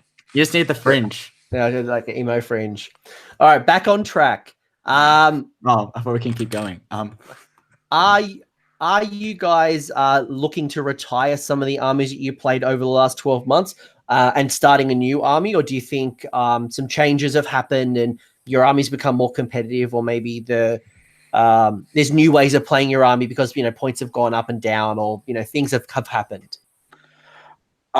I'll jump in and go first. I was all set to, I've packed all my death away in crates and they're up on my shelves, which you can't see because it's behind the camera.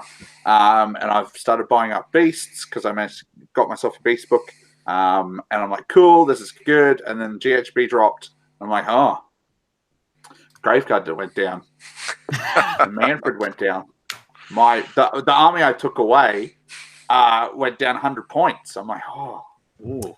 You can't use that for command points. No. Well, considering in that army I was playing 150 points down for command points, I'm gonna have to rewrite that list, obviously. But I'm like, oh, bit tempted to pull death back up. But yeah, beasts. I'm currently painting up some Seraphon very quickly, and I'm painting Free Guild for Michael, which I may borrow. And quick, I just want to put a quick comment from the chat where Jet's actually told us what Beth said to Jet, and the quote unquote is, "I know I'm going to lose, so I'm going to emotionally abuse you for the whole game." This is from a 12-year-old.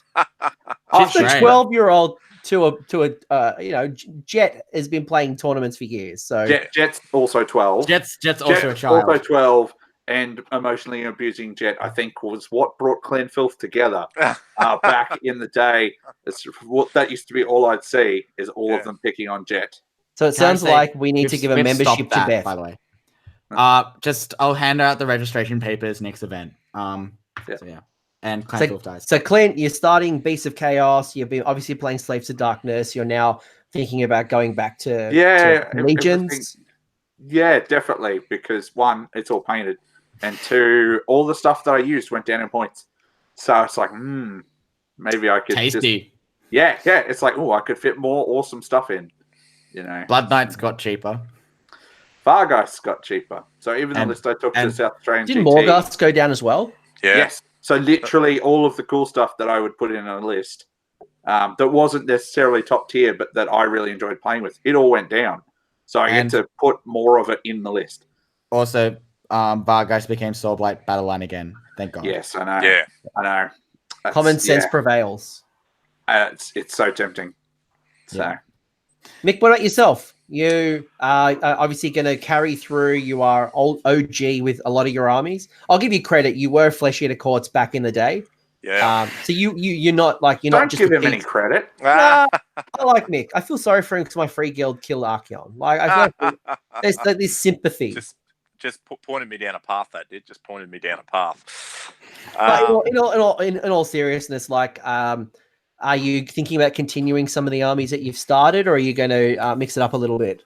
Well, I've been painting a bit of Gloom Spite, but since the new GHB came out and I read the new Ironjaw stuff, they're coming out of the cabinet for a weekend on for a tournament on Sunday. So they're good now. I've seen a few people on Twitter going, Ironjaws is back. I know Vince Venturella has talked about like he's very happy with the adjustments in GHB. Yeah, they're very strong now, I think. Is it true there's a thing where if you run a brute fist, so they can charge into hero phase, and then you can make them pile in with a command point? Yeah, you can. And they've got a teleport now, but then they haven't got a timing to their moves. Oh, okay, cool. So you could teleport and then use a command point to move. Bear it back, guys. I'm just going to start buying an Ironjaw's army. Keep going. Well, and they get +1 to charge, so if you can move 3 away with a Maw Crusher or something, you can't fail. Cool. Yeah, and Maw Crushers went down, Gordrak went down. Everything went down. And Art Boys went down a heap. Yeah, but no one takes those. Anyways, I'm going to take them now. Okay. But so you're thinking Ironjaws are coming back? Yep, for sure. Do you think you'll run Ironjaws for the whole year, or do you think? Oh no, I'll be changing like I change clothes, no doubt, just like normal. Like I'd sworn off the feck. I was like, no, I'm sick of playing them. Then last night I put together all the feck endless spells, so that could change soon. Then the new Ironjaws books, I'm excited about that, and I still haven't played my Gloom Spot, even though I've been painting them. So I'm going to have to go back there. I just don't know. Just depends what happens. I can see Duke, James Mabry has said he's going to be running 6 Morghast Archive now. So I think some Death players are very excited about the changes. Sick. They'll look unreal too. Yeah, they'll always look exceptional. Painting is very high quality. Check him out on Twitter or Instagram. Yeah, most definitely. Liam, what are you doing? Are you going to continue your cheese merchant ways? Are you? You've talked about a female vampire army for a while now. Are you finally 2 years? I've been talking about that. Yeah, 2 years. What's your plans? Daughters of Cain are coming back. That's for sure. I really want to go back to my daughters. I have cool conversion ideas. I'm currently in the middle of finishing off my Leviathan Cauldron, and I have a Carnosaur Cauldron coming as well. You should call your Leviathan Cauldron a turtle tower. I was calling it Blastoise. I'm calling it by Pokemon. You're just your weird Pokemon thing. Pokemon, yeah. It's okay, Liam. You can have my good suggestion over your crap suggestion. It's fine. Anyways, so going back to daughters, for sure. Especially since I'm going to be taking them to Masters. And then what else? And then I will go and start that hobby vampire army very soon. But I am sick of painting that Zombie Dragon kit at the moment. I am sick of it, so I'm gonna hold it back. But Deke, the Overlord of Death in the Facebook group, he's giving me some cool ideas for vampire conversions and stuff. So got the list down of what I need to get, what I need to do, be sorted. I'm super excited to do it. It's probably gonna be something that's gonna happen early next year because I got a few things I want to do with daughters. Like I want to prove that Harpy Bomb is a thing where you can kill Nagash in 1 round of combat with a 280 point unit. So yeah. It's going to be fun. Is that Sorry, Mick, go on. I was going to say, is that an Elf Bro thing? Because I know I was talking to Hayden today and he's getting his daughters back out for the weekend. Oh, yeah, we're definitely bringing back daughters because with the current meta changing, like I saw shooting came back last weekend. I'm like, cool, Calibron it is. He said the exact same thing. Yeah, I was like, Calibron it is. And then looking at Drake Ganef and stuff, and you can literally, I've been talking about this for like 6 months where a 280 point unit of Harpies can take out 2 or 3 death units in 1 round of combat if you on average, which is good. So I can see a lot of Grimgast Reaper players cry, which will be good. So yeah. They're already crying because they all went up. They're already on eBay. They're already on eBay. Don't worry about them. Yeah, shock horror. And I think you're going to see a lot of Nagashes dropped as well. I think Nagash players are going to find it's just too expensive. Well, when you explain to your opponent that a 280-point unit can hit on 2s, wound on 4s, rerolling everything, -1 Ren, 3 damage a pop, it's gonna be fun. It's gonna be good. It's almost like I'm a narrative player. You are. Your narrative is cheese. But I am looking at giving up the Slanesh at the moment because after what I saw what they did last GHB and stuff, I am not happy. So yeah. Fair enough. Well, I'm for anyone who's seen my Twitter, I have accidentally stumbled into a 1,000 point Sylvaneth list. I accidentally stumbled into it can happen to the best of us. Hey, you like turn around and then bam, trees. it's those pesky wildwoods, man, because they move around. Like, look, I like to think that I'm doing the world a favor by planting more trees. Offsetting your carbon footprint. Exactly right. Like, so that's the plan. I've built a very heavy Kurnoth list based around Orion, who is obviously he's the Lord of the Hunt, the God of the Hunt, creating some different ideas. But I'm also really curious about putting the Free Guild back on the table and maybe even trying some of the endless spells like the Bridge or the Uber Driver. And seeing how the Uber Driver takes my Free Guild mid-range shooters around the table and what I could possibly do. Because movement sucks for Free Guild. It's like one of the biggest hindrances in the army. You guys got Grip Knights or whatever. Those guys on chickens. They're hot garbage. They are. They definitely are. They are hot garbage. But they're cheaper now. They're cheaper. Yeah, but the Steam tank's cheaper, and I'm still not taking it. That makes me sad. That's your loss, mate. That's your loss. Yep. Hey, don't come complaining to me, okay? Like. But what I am interested in doing as well, I've been building, and I think I've sent this to Liam. I may have even sent it to Clint. Was I'm really curious about the free cities from Firestorm, and I started building a list based around an endless spell, free guild, like Hallow Heart, I think it's called, the Magic City. Yep. And I'm curious to play around with the new Hurricanum Luminarch rules, where you can take it without a wizard. And for a goods point decrease, eh? Yeah, for a slight points decrease. And I think because I built a list and it had the Hurricanum for its +1/+1 and the mortal wound output, but I was too many points to keep the Luminarch as well. Mm-hmm. But if I have the Luminarch without the wizard, I can get that +1 to dispel, but I don't have to take the I still get the laser beam, but I just don't get the spell off it. Yep. I think there's some real legs in a very heavy magic army. It'll be fun. Yeah, for sure. I had so much fun with Gloomspite with 5 endless spells. I just want to. I've got the Comet. I'm going to have swords. I'm going to have all these cool endless spells and just cause nightmares. That's sweet. Yeah, that's going to be awesome. It's going to look good too. Yeah, and I've got like 25 Boingrot Bounders as well, so I probably should complete my. Also, you also got Grotdrak. Yeah, and Grotdrak. So I should use him, but I'm curious to see if GHB plays with the points of Boingrots. Let's see. That's all. Yeah. No, I don't think they will. Yeah. I think they're fine. It'll be interesting to see if other stuff goes down as opposed to them going up, because they seem to be in everything. So it's just a case of how they balance that. Yeah, I can't imagine them increasing the points so close to Loon Curse coming out. I'd like to think that if points might happen next year, but doesn't matter because it's sold out. Fingers crossed. It'll be a light touch. If anything, it'll be a light touch. I think 10 points probably per 5. Hag Queens only went up by 30, so don't expect. Yeah, it'd be sweet. So, predicting the future, thinking about the next 12 months, do we think there's going to be fundamental changes in the game, both either from like the introduction of mercenaries, from the new scenarios? Do you think we'll see new armies come back? Like we've started to see shooting come back and KO coming back. And, Zench, I think, has got some good builds at the moment. Do you think we'll start seeing certain armies kind of coming back or maybe dropping off? Like, what are some of the predictions you guys have?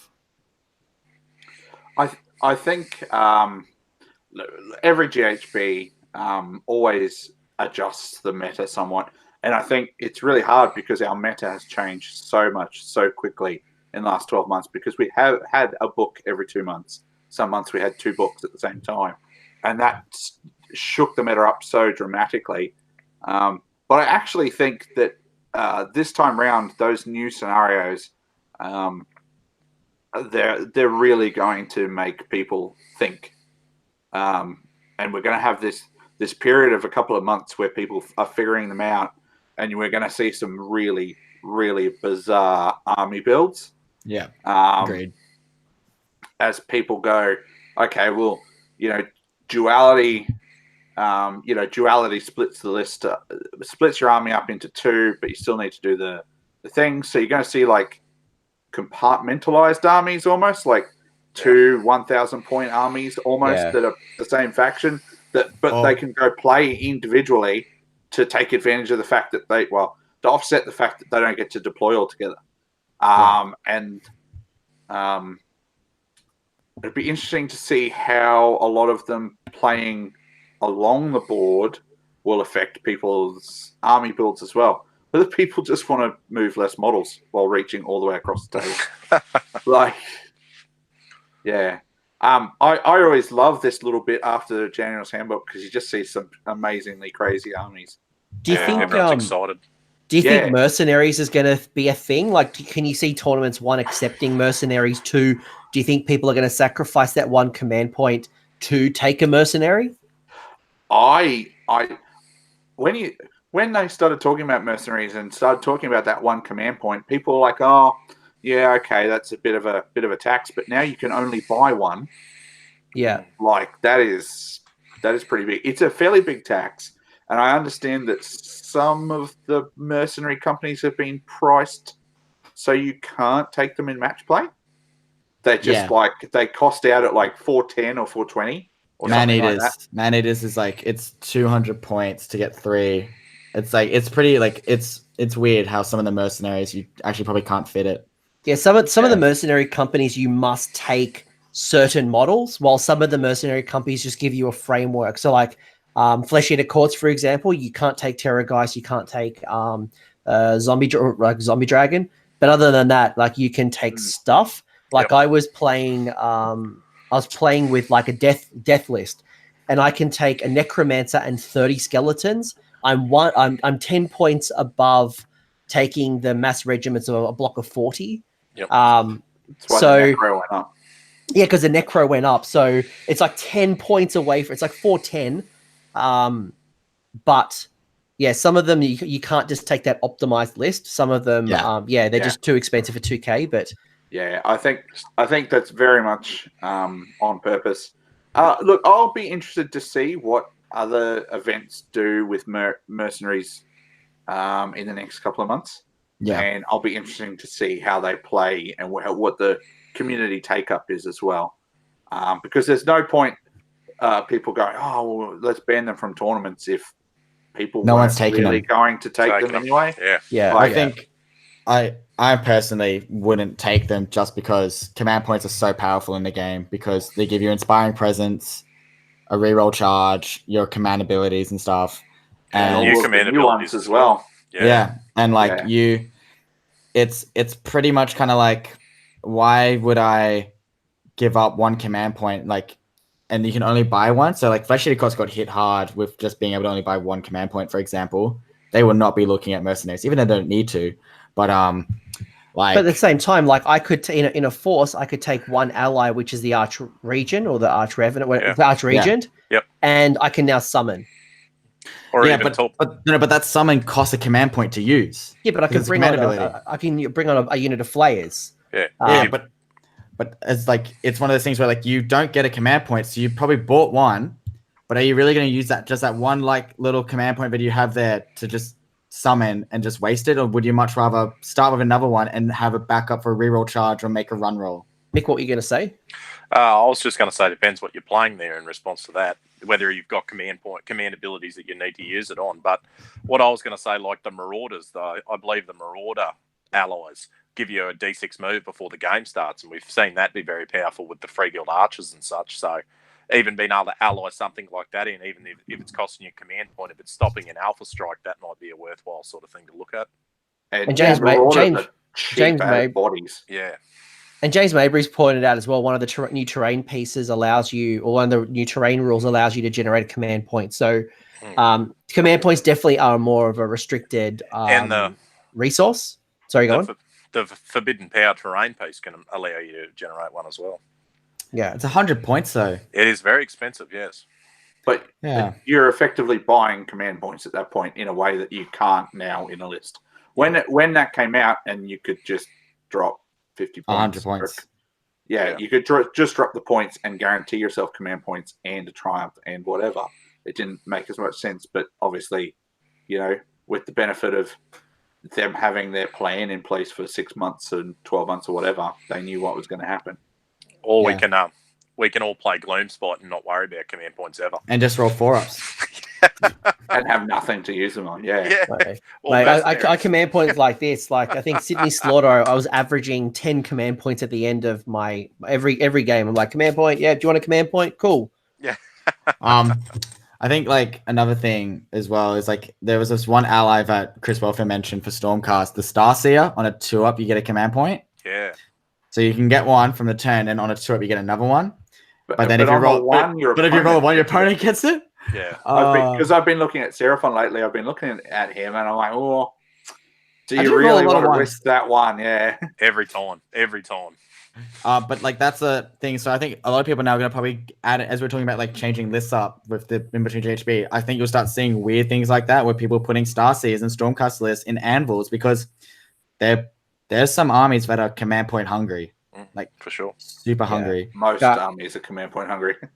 Yeah, and I think any of the new books. Sorry, Anthony. No, please. But that was awesome. I think you're going to see more battalions. I think people are going to have to be forced to take more battalions. It's agreed. You're not going to get as many of those 6-inch charges, sorry, the 6-inch runs, or reroll fail charges and the command points from a command ability. Or you're going to start seeing more things like artifacts that allow you to generate or regain your command points when you spend it. Yeah, like I have a funny feeling the Aether Quartz brooch. We haven't got an FAQ or anything yet, but I do expect that being fixed soon as well. Because that's a bit like at the moment, I know that my current Flesh Eater Court list is now nerfed to the ground because I went 100 points under and I had a battalion. So I have like 4 command points. And we're sad for you, by the way. Yeah, it was so sad for me. I don't think they're going to change Aether Quartz brooch. I think I don't either. You have to have the command point to use it. Like, already have to have the command point.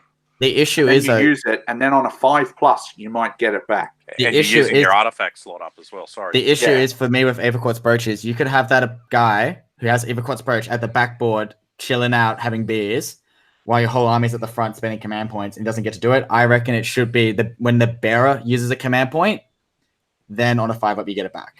But if he's back, see it again. Yeah. But if he's hiding back there, you're not getting any use out of him either. So you've bought a character, an item. And mate, my Archregent sleeps on the throne. Let's see. I can't see them rewriting rules. GW rarely rewrites their rules, which is why we have. Sorry, Clint.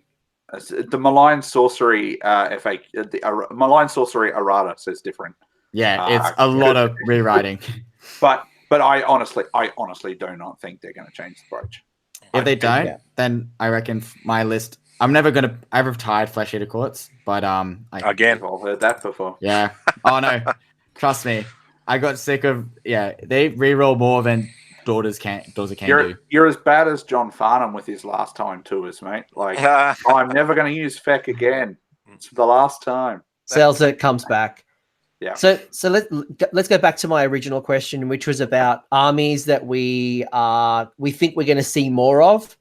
And maybe an easier one is, what are the armies do you think are going to drop off from popularity?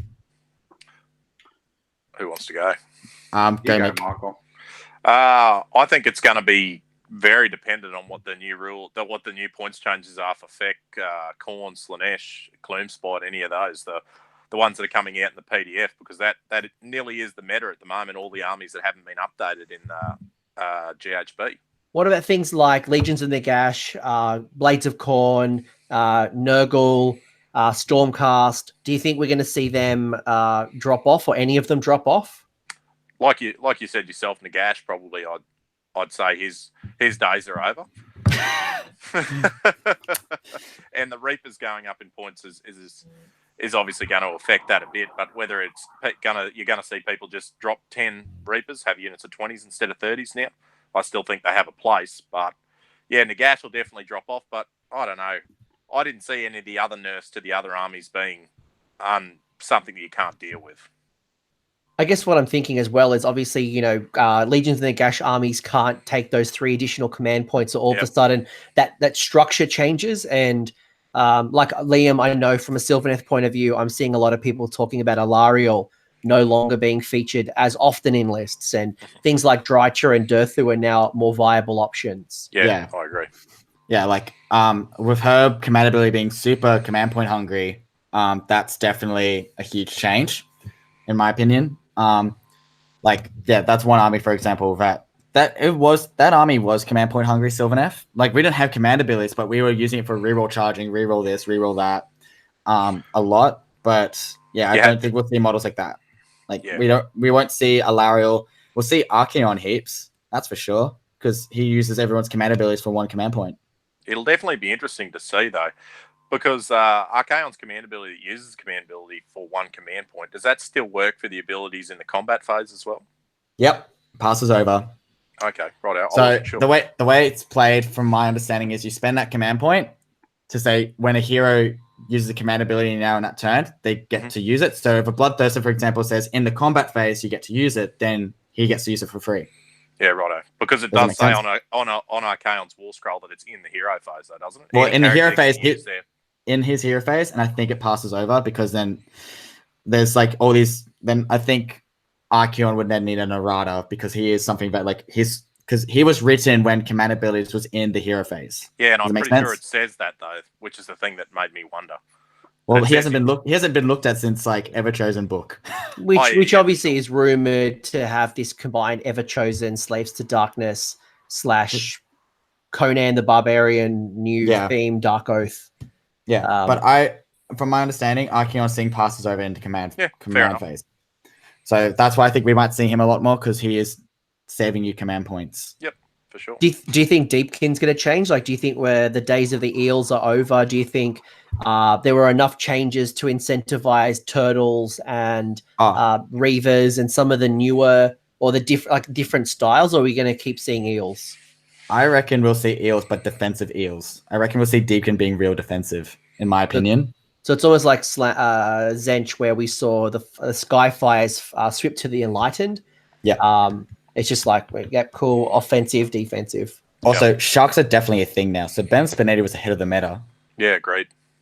He was ahead of the meta, and they're awesome models. So I reckon Deacon's still got a chance, especially with all that. But I reckon it'll be a more defensive build, like heavy wounds, like eels and stuff, but the defensive ones where they ignore rend and +1 save on the charge.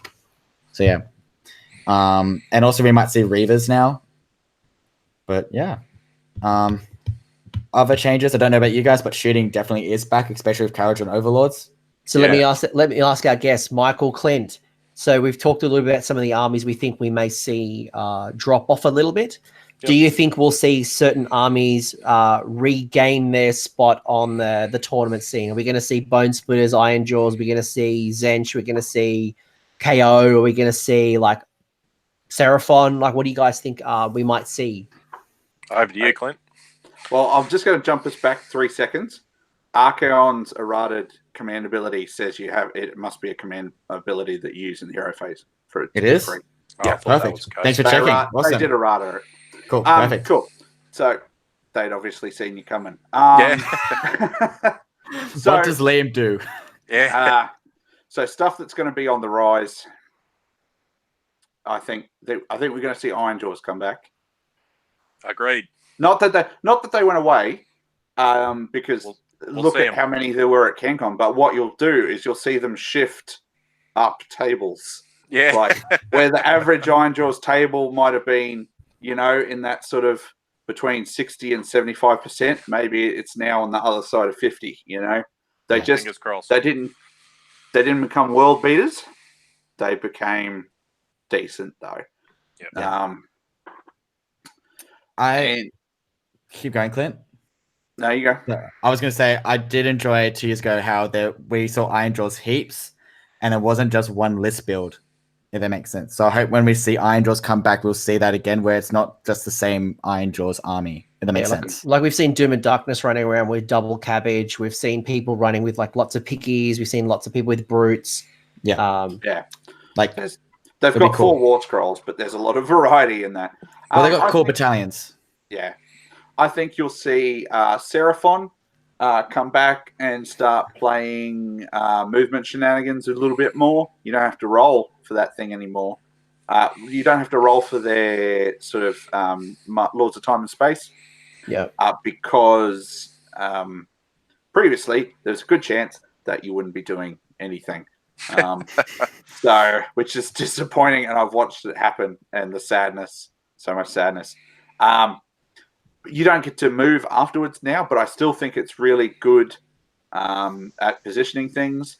They gave them their own spell set of spells, which is really good because Slann are supposed to be some of the best wizards in the mortal realms, and what would happen is people would cast one spell and then they would just throw the rest of them into summoning points, which was a Balewood Vortex. But yeah, a lot of the times. Yeah. But now giving them some spell options, and some of them are not bad. Like some of them are really good and some of them are terrible. But as all spell laws. As with all spell laws. But I think it's like give a unit fly on a 5+. That's kind of handy when you've got big stuff that can't fly. You can start moving those monsters around. Flying snake Basilodons are a thing now. Yes, yeah, that's it. Chris. Welfare's ears just started birding. I think you'll start to see Seraphon come back as people try them with the new spells and the new combinations and things like that. What about shooting lists like your? So I can see in the chat, things like Bone Splitters. We got some big monster hunters coming through that ranks. We've got KO, which has some really amazing long-range shooting. KO is a bit of a funny one because I think what came down for KO was their boats. Thunderers. I think Thunderers went down a little bit. Okay. Chemist went down. Yeah, which it needed to. Chemist, Thunderers, boats, and I think a couple of the battalions went down. Okay. Like their battalions were a bit weird anyway. The escort wing is really good. +1 to hit when you select one unit for that phase. Get +1 to hit on all the ships or the units in it or something. Okay. So monster hunting. Yeah, I think you'll see KO a bit more now because people love them. People love KO. Oh, cool models. And they just weren't being used because they weren't as good. I don't think you'll see them at. I don't think they'll top 10 anything. But I think you'll see them a little bit more. You obviously disagree, Liam? Sorry, when I saw, I'm not going to lie, so on the weekend, I saw Tristan's list, 120 Argonaut Company with always skyhooks. I shat bricks. I was like, if I get paired up with you, that's game. Like, that is game. But seeing that, like, it all depends on the build. Like, I reckon they could, depending on that meta and that event. I can see a lot in the chat. KO are very popular. People are, Wes and Sean and Jet. They're all yelling about balloon boys and boats and even like, Brock. People are yelling out Brock's name, and I don't think I've ever seen Brock ever on the table. No, I've seen it on the table, and that army tabled me in one turn. It's a thing. Yeah, I'd like to see KO in the hands of people like Ben Spinetti, who used to play them all the time. People like Gary Percival, like he's been bouncing around a couple of different armies recently, but he was the KO master in the UK for so long. I'd very much like to hear what his take on the new stuff, on the new points and stuff is. But I think they're back. I think Bone Splitters. They did. I personally don't think so. I don't think they got enough to come back. But then you've got Dave Kerr excluded.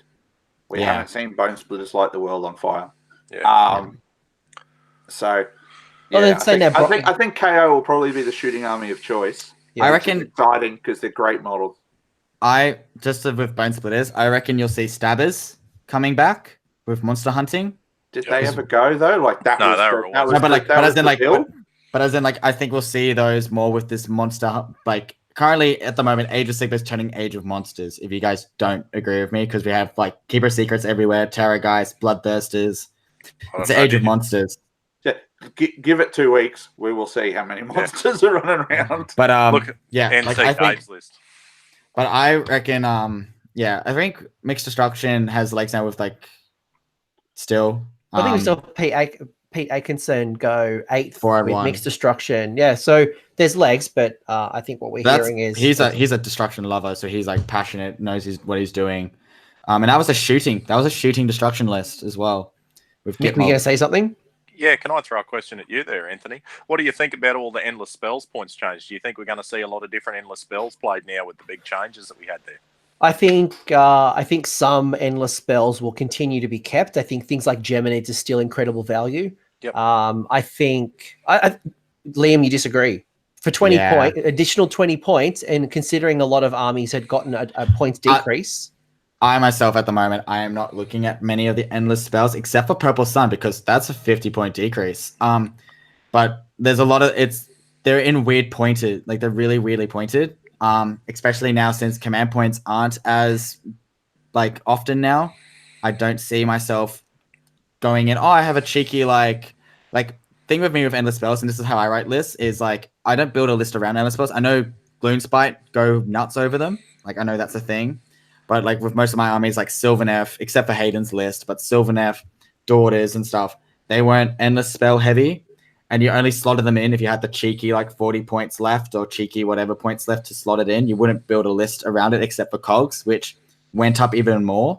Yeah, but Cogs are still valuable. Cogs sure. is still valuable, and considering that there are less command points for you to be able to guarantee charges and runs and things like that, it's a nice +2 to have. Well, at the moment with the new terrain rule, it's -2 to run and charge on some of the terrain pieces. Yeah. So it is valuable, but like I'm not gonna put at the moment. Most of my stuff is looking at bravery debuff because I think bravery is huge now. Still, so like Ravaging Jaws is amazing, and also and like I'm looking at artifacts now that debuff bravery. Like that's just me, so I'm not looking at those endless spells anymore. But I can see people still take Geminids. It's still good, but at 60 points, I can't see myself being like, oh, I can slot it in, or I can do it like that. But that's what it was for 40 points. Was like I just slot it in. So my sentiments are relatively close to the chat. So Jets put out a really good comment that the Maelstrom is incredible value for 10 points. Yeah, that's what especially I was about to say. if you are a non-magic army. Like that 10 points is so good. Purple Sun, James Mabry's called that out. Put that in a Zench army, and they were able to make that. They can do some incredible things with that in a Zench force. Yeah, for sure. I think Cogs is still really good. Balewind can be really good. What else? Quicksilver Swords, I think, is incredible value still, considering how heavy the meta is towards Chaos. I did some serious damage to a Bloodthirster for 20 points with swords, and I think it's now 30 points or 40 points. 30. It's 30. Didn't go up much. Yeah. I'll put it to 50 points. I'll still take that. It's got really good movement. You very hard to hit yourself back. And I think Liam, to your point, with less command abilities, it means the more damage you can do with these endless spells, the less likely Inspiring Presence is going to happen. So yeah, that's why I'm looking at Jaws for debuff bravery, Purple Sun just for some cheeky fun, and also because it's awesome. Like especially when you still see hordes. Like for example, like your heavy grot list, Purple Sun can just tag both of them. That's like almost 100 dice I have to roll. 6 is a slain model. I want to see. I don't think we've seen the impact of Forbidden Power yet. Yeah, especially the Uber driver and the bridge. Yeah, they're still pointed to sell, in my opinion. Yeah. Like even the Nagash head for the -2 bravery is pretty good. Yeah, that's actually, in my opinion, for a combat army is bad because it's -2 bravery to yourself as well. Yeah, true. You got to place it well.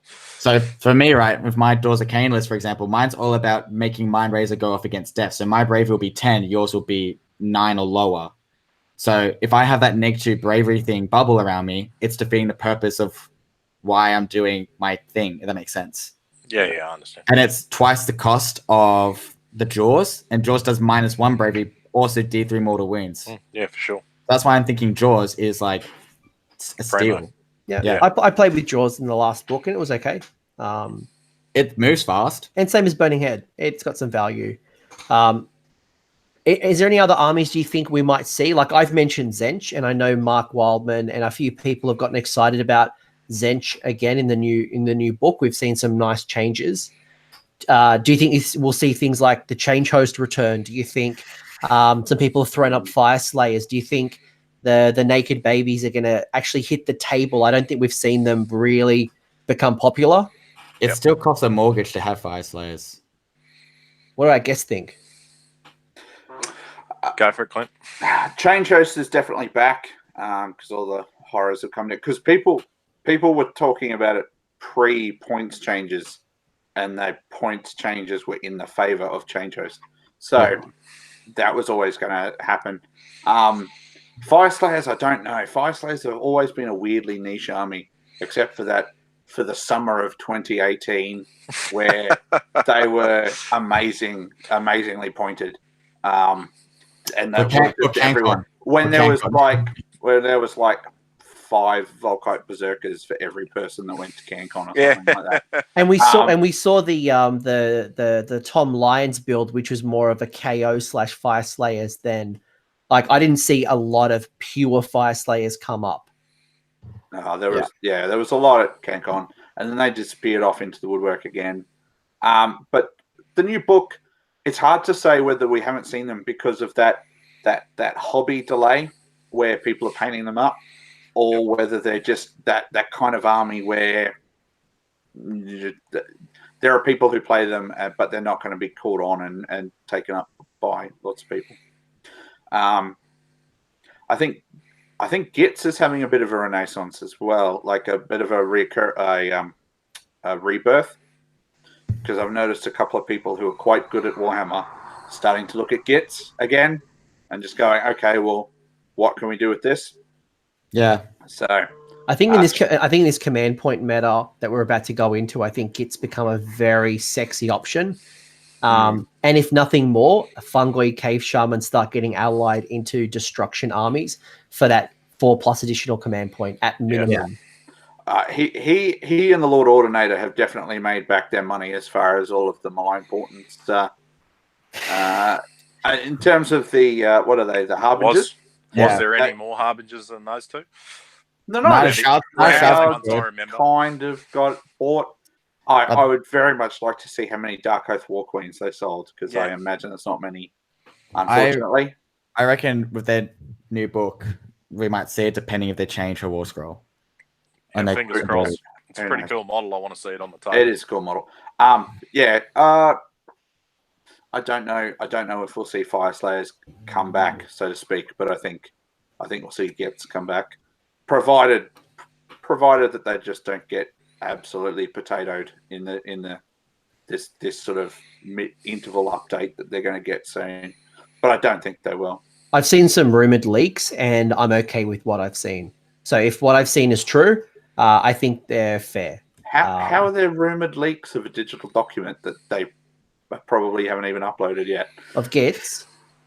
Yeah. Just chatter. Yeah. Well, his best mates for some people. No, it's nothing to do with that. Nothing to do with that. I've seen some numbers being thrown around, not actually physically a copy of what's going to be released, but some numbers. So if those are true, internet scufflebutt. They just come to me. Someone owes you a favour.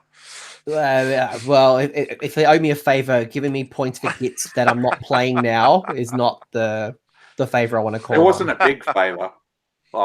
It's like I bought him a coffee one day. Yeah. Last question before we wrap things up, because I'm conscious of time. We could talk about this forever, by the way. So we have two rumored. We have at least 2 more battle tomes rumored to come out, or at least Games Workshop said there's going to be a couple. At least one for destruction. We're going to have some more books. We got one more order one. What books are coming out? We are going to have one more book for each Grand Alliance that doesn't include Sylvaneth. So we've got one more order, one destruction, one death, which is going to be the one that everybody scratches their head about. Yeah. And then one chaos. Cool. So let's predict the future. I'd love to hear what you think is coming out this year. Clint. Righto. So Chaos, there's just so much talk about it. Look, I actually think it's probably a safe bet that we'll get a Zinch re-release, a very quick Zinch re-release, because of the way that they interact with the game and the amount of errata and that kind of thing. They're low-hanging fruit as far as that sort of thing goes. Order, you'd have to say Seraphon, but I know people want it to be KO. But I think Seraphon is once again an obvious choice. Basically, if you look in the GHB, that's the guide, I think, is what's going to come. And Destruction, like that's... If it's not Iron Jaws, then I can only imagine how exciting that will be. And ditto for Death. Like, Death, they're going to have to expand out one of the factions that they already have, similar to what they did with Nighthaunt. Like, because there's no other books to re-release, I don't think. I think Legions is too new to be re-released already. So obviously the Soul Blight, and I'm asking you specifically because you are a Death player. Soul Blight is the one that people are screaming for. It's on the cover of the 4 images. Do you think there is enough meat on the bone to build out a Soul Blight book, or do you think it's more of a... you know what? I'm not going to ask you the rest of that question. I don't want to lead you. Like, what do you think? What they could split out? That people got very excited about those images, but they are just 4 images taken from the rulebook. They're literally just 4. It's like, this will represent order, this will represent death, or whatever. But people just lost their minds, as the internet does. Okay, if you're going to expand anything in death, I reckon you could probably go Death Rattle, because their whole range is plastic, because you can't buy the Finecast White King anymore. So their whole range is plastic, and that's an easy thing to expand out on. Soul Blight's the one that everybody wants, because everybody wants plastic Blood Knights. I also want plastic Blood Knights. That'd be amazing. But there's lots of Finecast and lots of strange models in that range. Yeah, and we do have an ally of Nagash's coming. Yeah, so that'll be very interesting to see. I'd love it to be Soul Blight, don't get me wrong. Like, that would just be cool. So I don't have to build Blood Knights. That Finecast. And we can all appease Deke on people converting their high elves into Blood Knights. It's the worst. So Deke will be... I think Deke will have to have a bit of a toss-up about what his happiest moment in life is, whether it's plastic Blood Knights or the birth of his son. Blood Knights. I've known Deke since we've been in grade 5 or grade 4. I know for a fact it's plastic Blood Knights. Sorry, son. If he has another child, he may call it Blood Knight. Yeah. Oh, named after one named character. It'd be a Boorish, surely. I'm very surprised. So clearly he got talked down from calling his son that already. So, yeah. The chat seems very much on the side of Blood Knights and Soul Blight. It'd be cool, and they've kind of talked about different vampiric kingdoms and stuff like that. So, yeah. Well, Neferata's coming heaps in the lore and stuff recently. There's been a few books about her and stuff, so might give us a kind of way to build up to it. Because she's the political intrigue one. Like, Arkan's boring because he's just... And the best mod. Arkan's boring because he's like, whatever Nagash wants me to do. Manfred, you always know he's going to piss somebody off in the end. Although, he's in Black Pyramid. It's a very good book. It's very recent. I'm going to throw it over to Mick in a second, but just a quick one while we're talking about Manfred. I would love to see potentially the new army come out with Vlad, and I'd love to see the dynamics between Manfred versus Vlad. He is dead, and he is I know he's dead, but like the dynamic between Manfred and Vlad could tell some really cool stories. Mick, what do you think? Liam, I'm going to mute you. Mick, what do you think are the armies that are coming back or are coming out this year? Well, Death One. I think you touched on it there. Whatever got released from the Forbidden Power is going to be leading it. I think there'll be some big scary thing that got released from the tomb that'll be leading it. I'd like to see it be Soulblight, but I'm not 100% sure, I don't know that there's enough meat there to flesh it out without adding a few new things in. Order, I'm going to hedge my bets. Stormcast.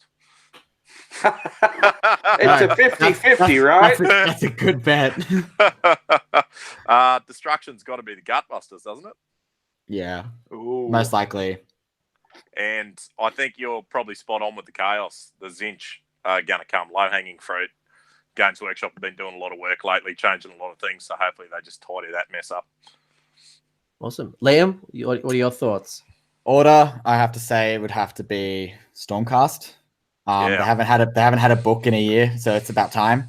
I'd take that as like a meme and actually like serious. Like they, there has been, I think in the lore, I don't read by the lore. I just hear from Ash and stuff. But apparently like a witch hunting chamber is around. Yeah, not extremist. There's there's a witch hunter chamber running around. So they just released the wizards. Now it's the let's kill wizard chamber. So I reckon that might be something that might be released. Chaos Zeech. That's definitely it. Or it has been rumored heaps, the Marauder Ever Chosen book, but that's highly unlikely. So I'm gonna say Zeech because they need to fix that 8-page errata they did for that book. And then Destruction, I would actually have to say it's Gutbusters mixed with Beastclaw Raiders. Yeah, that'd be cool. That's, I think, a thing. Like, it's actually going to be a whole ogre, kind of bring back the ogres together, because we saw it with Gloomspite. They put Spider Fang, everything together. So I reckon they'll just clean up. I think they're just going to clean up all those loose stuff, put it together, because we saw it with Beast of Chaos, Skaven, everything came back together. So I reckon for Destruction, we'll get that. And Death, I actually think, and I reckon it's a reimagined Tomb King army. I wish. That would be awesome. I reckon it's a reimagined Tomb King army where Death Rattle might be heavily involved in it. So yeah, that's what I'm thinking. I would love it to be Soulblight, because vampires, that would just be like cool. Female vampire armies are a thing. Yeah, but because I only really collect armies with battle tomes, so that would be like cool, sold. Here's my money. But yeah, I reckon it might be a reimagined Tomb King army. So yeah. What do you think, Magro? So I think so we had some similar thoughts, but some very different thoughts. So I think Death Rattle is going to be the expanded force from Death, but knowing that Cetra is not an ally of Nagash, I don't think it's going to be reimagined Tomb Kings. Yeah, I think what it could possibly be is Death Rattle from the Realm of Light, and I would love to see someone like Krell and potentially be that Mortark that returns with them. Maybe like a white kind of theme. That'd be awesome. Who knows? Necromancer with hat could potentially be there as well. Just quickly, you guys are saying names that I've never heard of, because I'm not from Old World. You don't know Krell. No. Krell was one of the mightiest Chaos Warrior champions who was turned into a White King. There's a lot of amazing stories. Is that the guy with the big axe? Model? Yeah. Oh, okay, cool. Krell. That's a bowler model. He's mentioned in one of the novels. So yeah, I reckon it's Krell. I think there's a lot of good stories about potentially the other Mortarks, but I think the Krell Finecast is an easy win. I think especially like with some of the allies as well. I think Skeletons, I think, was a nice repush. Destruction, I think the soup books are coming back, so it'll either be exactly what you said, a combined ogre kingdom kind of book, or a potential orc book, which will be a combination of Iron Jaws and Bone Splitters. I don't think conveniently dropping greenskins, just like the Git book dropped Git Mob. Yeah. I don't think they'll put Bone Splitters together with Iron Jaws, because Iron Jaws are known to be like elite clans. And just letting you guys know, I had this cool idea thanks to, I think it's, I forgot forgot his name from New Zealand. Story, bro. Forgot. There's an amazing painter in New Zealand. Sloane's Iron Jaws. Everyone has different colored armor because the narrative behind it's all from different clans. All right, cool. Yeah. So like, there's this one mega boss in yellow armor, and he's the one that's been going up to his clans, beating up all the other mega bosses and taking their troops. That's his narrative. Did he win best painted unit or something like that? At Notorious. Yeah. It's gorgeously painted. So that's something that I would probably look at doing. So I think regardless, I think we've seen that GW is combining a lot of armies, and whether that's orcs, whether that's ogres, I think Destruction will see a combination of something. Yeah, can I throw out a book that 3 of the 4 of us in this conversation really want to see, and that is a Free People's book. Would you let me? Could you have got me to order? No, I thought you'd done order already. No, you stole my thunder. Sorry. I think it's as much as I would love it to be Free People, my order book, I would love to see a legitimized Firestorm book. So I'd love to see Battle Tome Free People for Free Cities, and legitimize Dispossessed, Free People, Wanderers, all of the old factions into something that's definitely more usable. While Firestorm is a good structure, I think there's a lot of easy wins through some simple tweaks. And they could sell so much of their old range that's just waiting to be used. Yeah. That's actually a good shout. You just talked about Wanderers. That's a huge range of models alongside the Free Guild. Have you seen the rumors for this week? Yeah, I saw that, and everybody went, "Oh, it's Wanderers," but I'm not sure. It's very elfish, and I don't think it's Sylvaneth elfish, but it's like okay, I could possibly see this, maybe. Yeah. No, I do apologize for stealing your thunder a little bit there, Anthony. I would love Free People, but I think more what's real is Firestorm Free Cities, and maybe that'd be pretty good too. Maybe the Mercenaries is a nice kind of leading indicator, because you've got some allied Ironweald, you've got the allied Free People, you've got some of the allies from the old world. Maybe that's a start. Yeah, that'd be really cool. And in all the books they write about, all of these armies, when they talk about a free city, one of these cities, it's all Duan and Free People and stuff working together. So your mixed order army is a thing. So it'd be good to have some sort of stuff that ties them all together that isn't available in a box that's no longer available. I just think it's an easy win. There's so much product that they have from the old world that they could move really quickly by promoting it slightly with a book. And it would really, really piss off Pat. Yeah. And I think that is a win. And my Chaos Army, I think, is the Ever Chosen / Slaves / Dark Oath. And again, a suit book that is very much, and I think Warcry is a really good leading indicator, getting people excited about these tribal chaos fighting for favor. That I think once people are excited about having their Scuba Steves or Snake People, may be interested in moving into a Chaos Army. Yep, fair enough. So it's been interesting with the chat. I think we've had some really interesting discussions. We could talk about this forever. But if people wanted to find you and find out more about your hobby and your games, Mick, where can they find you? Only on Twitter. And it's at Failed Charge, but I can't remember if I'm the one with the space or the one. I think you're the underscore. I think you're underscore Failed Charge. I'm the underscore. Everyone else knows. So yeah, Failed Charge with the underscore. Jemma is at Failed Charge, no underscore. Mick is at underscore Failed Charge. There you go. So that's where you find me, and that's the only place. So awesome. And you're on a podcast, aren't you? Oh yeah, I'm on the Failed Charge podcast. We already spoke about that. I figured they caught that at the start of the episode. Yeah, but someone might have been putting their kids to bed and singing them lullabies. Yeah, the Failed Charge podcast, get on it. We just pretty much talk crap, but anyway, it's worth a listen. Yeah, it's good. It's good crap. I highly enjoy the crap that comes through my ears. Thanks. And Clint, again, if people don't know where you are, where can they find you? Look, on Twitter at Heralds of War. It's where I do most of my communication, but you can also find me on Facebook. Clint Herald is my sort of Warhammer Facebook account. And then, on the podcast, Heralds of War, I think we've got an episode we're recording this week with Travis's experiences, Travis and Adam and their experiences at Lord of War. And we'll have all sorts of cool stuff coming out soon. CanCon, I'll be putting an event up for that soon, and a players pack. Awesome. So I reckon that'll be out probably mid-July. Really? That early? I'm early. holding back my Sydney GT stuff. I want to see how things like Midwest Meltdown and some of the other international events go, but look at you, brazen balls. My pack splits in two, mate. I've got a players pack and a scenario pack, so I don't have to commit to scenarios until a long time. But I know, but I'm being asked. 400? Sorry, 400? Not 400.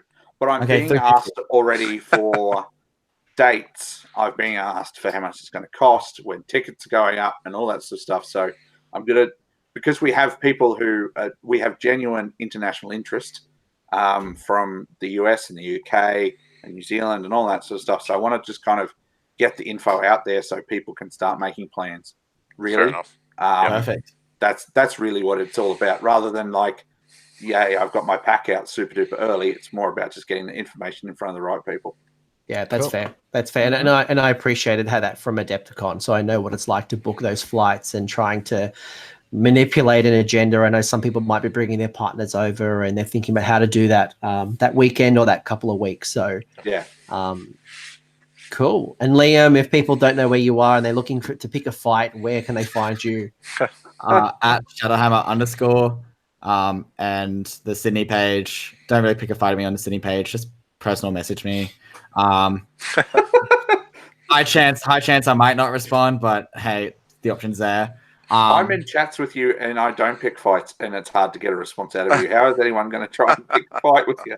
Liam's my co-host. I sent him a message and then he responds like 3 days. He's like, "Oh, sorry, legend," and it's like at 10 p.m. I'm like, "Bro, I'm asleep." Yeah, but he doesn't. Man. But he won't answer the question. He'll just say, "Oh, sorry," and then piss off again for 3 more days. So I will give him props because the other day I randomly got some boob from him. So not of his boob, but like a boob. Like I haven't responded to him.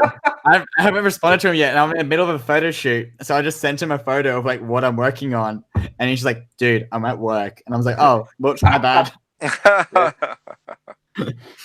So, anyways, I probably will be recording a podcast as well with Jesse Perkins, who just came second at Lords of War, Nathan Princi, Space Wolf Stormcast player, and Jordan Burgess, the generic Nurgle player, apparently, according to Doom. So cool. So and we were also meant to record last Friday, but hey, that's in the past now. That's all good. Matt Campbell just doesn't give me exact dates. I was like, dude, you need to tell me when. He won CanCon. He doesn't need to give you dates. You work around him. Yeah. All right, we are at Shit and Talk now. Thanks, Doom. Guys, this has been a pleasure. Thank you. We probably did you say thanks, Doom? Yeah, because Doom and Darkness has his show called Shit and Talk. Shit Talk, yeah. Oh, right. Okay, cool. I was like, we're verging into his territory. We don't want to make him upset. We've seen what happens when he gets upset. Well, yeah. Talking about Shit and Talk, does anyone want to know what's been freaking me out all episode? What's that? When I had to relocate, for those who weren't there, when I had to relocate down to one of the backpackers' dongers, I left my drink up at the house. Oh. So I've been real thirsty. And the only thing sitting on the table here is big and chunky soup. So I keep going to get my drink, but all that's here is the soup. So all episode I've been looking at that and I'm like, fuck you, soup. And this is a perfect note to end the show. Guys, I hope you enjoyed this big and chunky episode. Yeah. Happy Wargaming. Thank you to all of my guests. Thank you for Liam. This has been hilarious. And thank you for Jemma for that 5 minutes you're on the show. 5 minutes, yeah, that's it. Thanks, guys. See ya. Peace.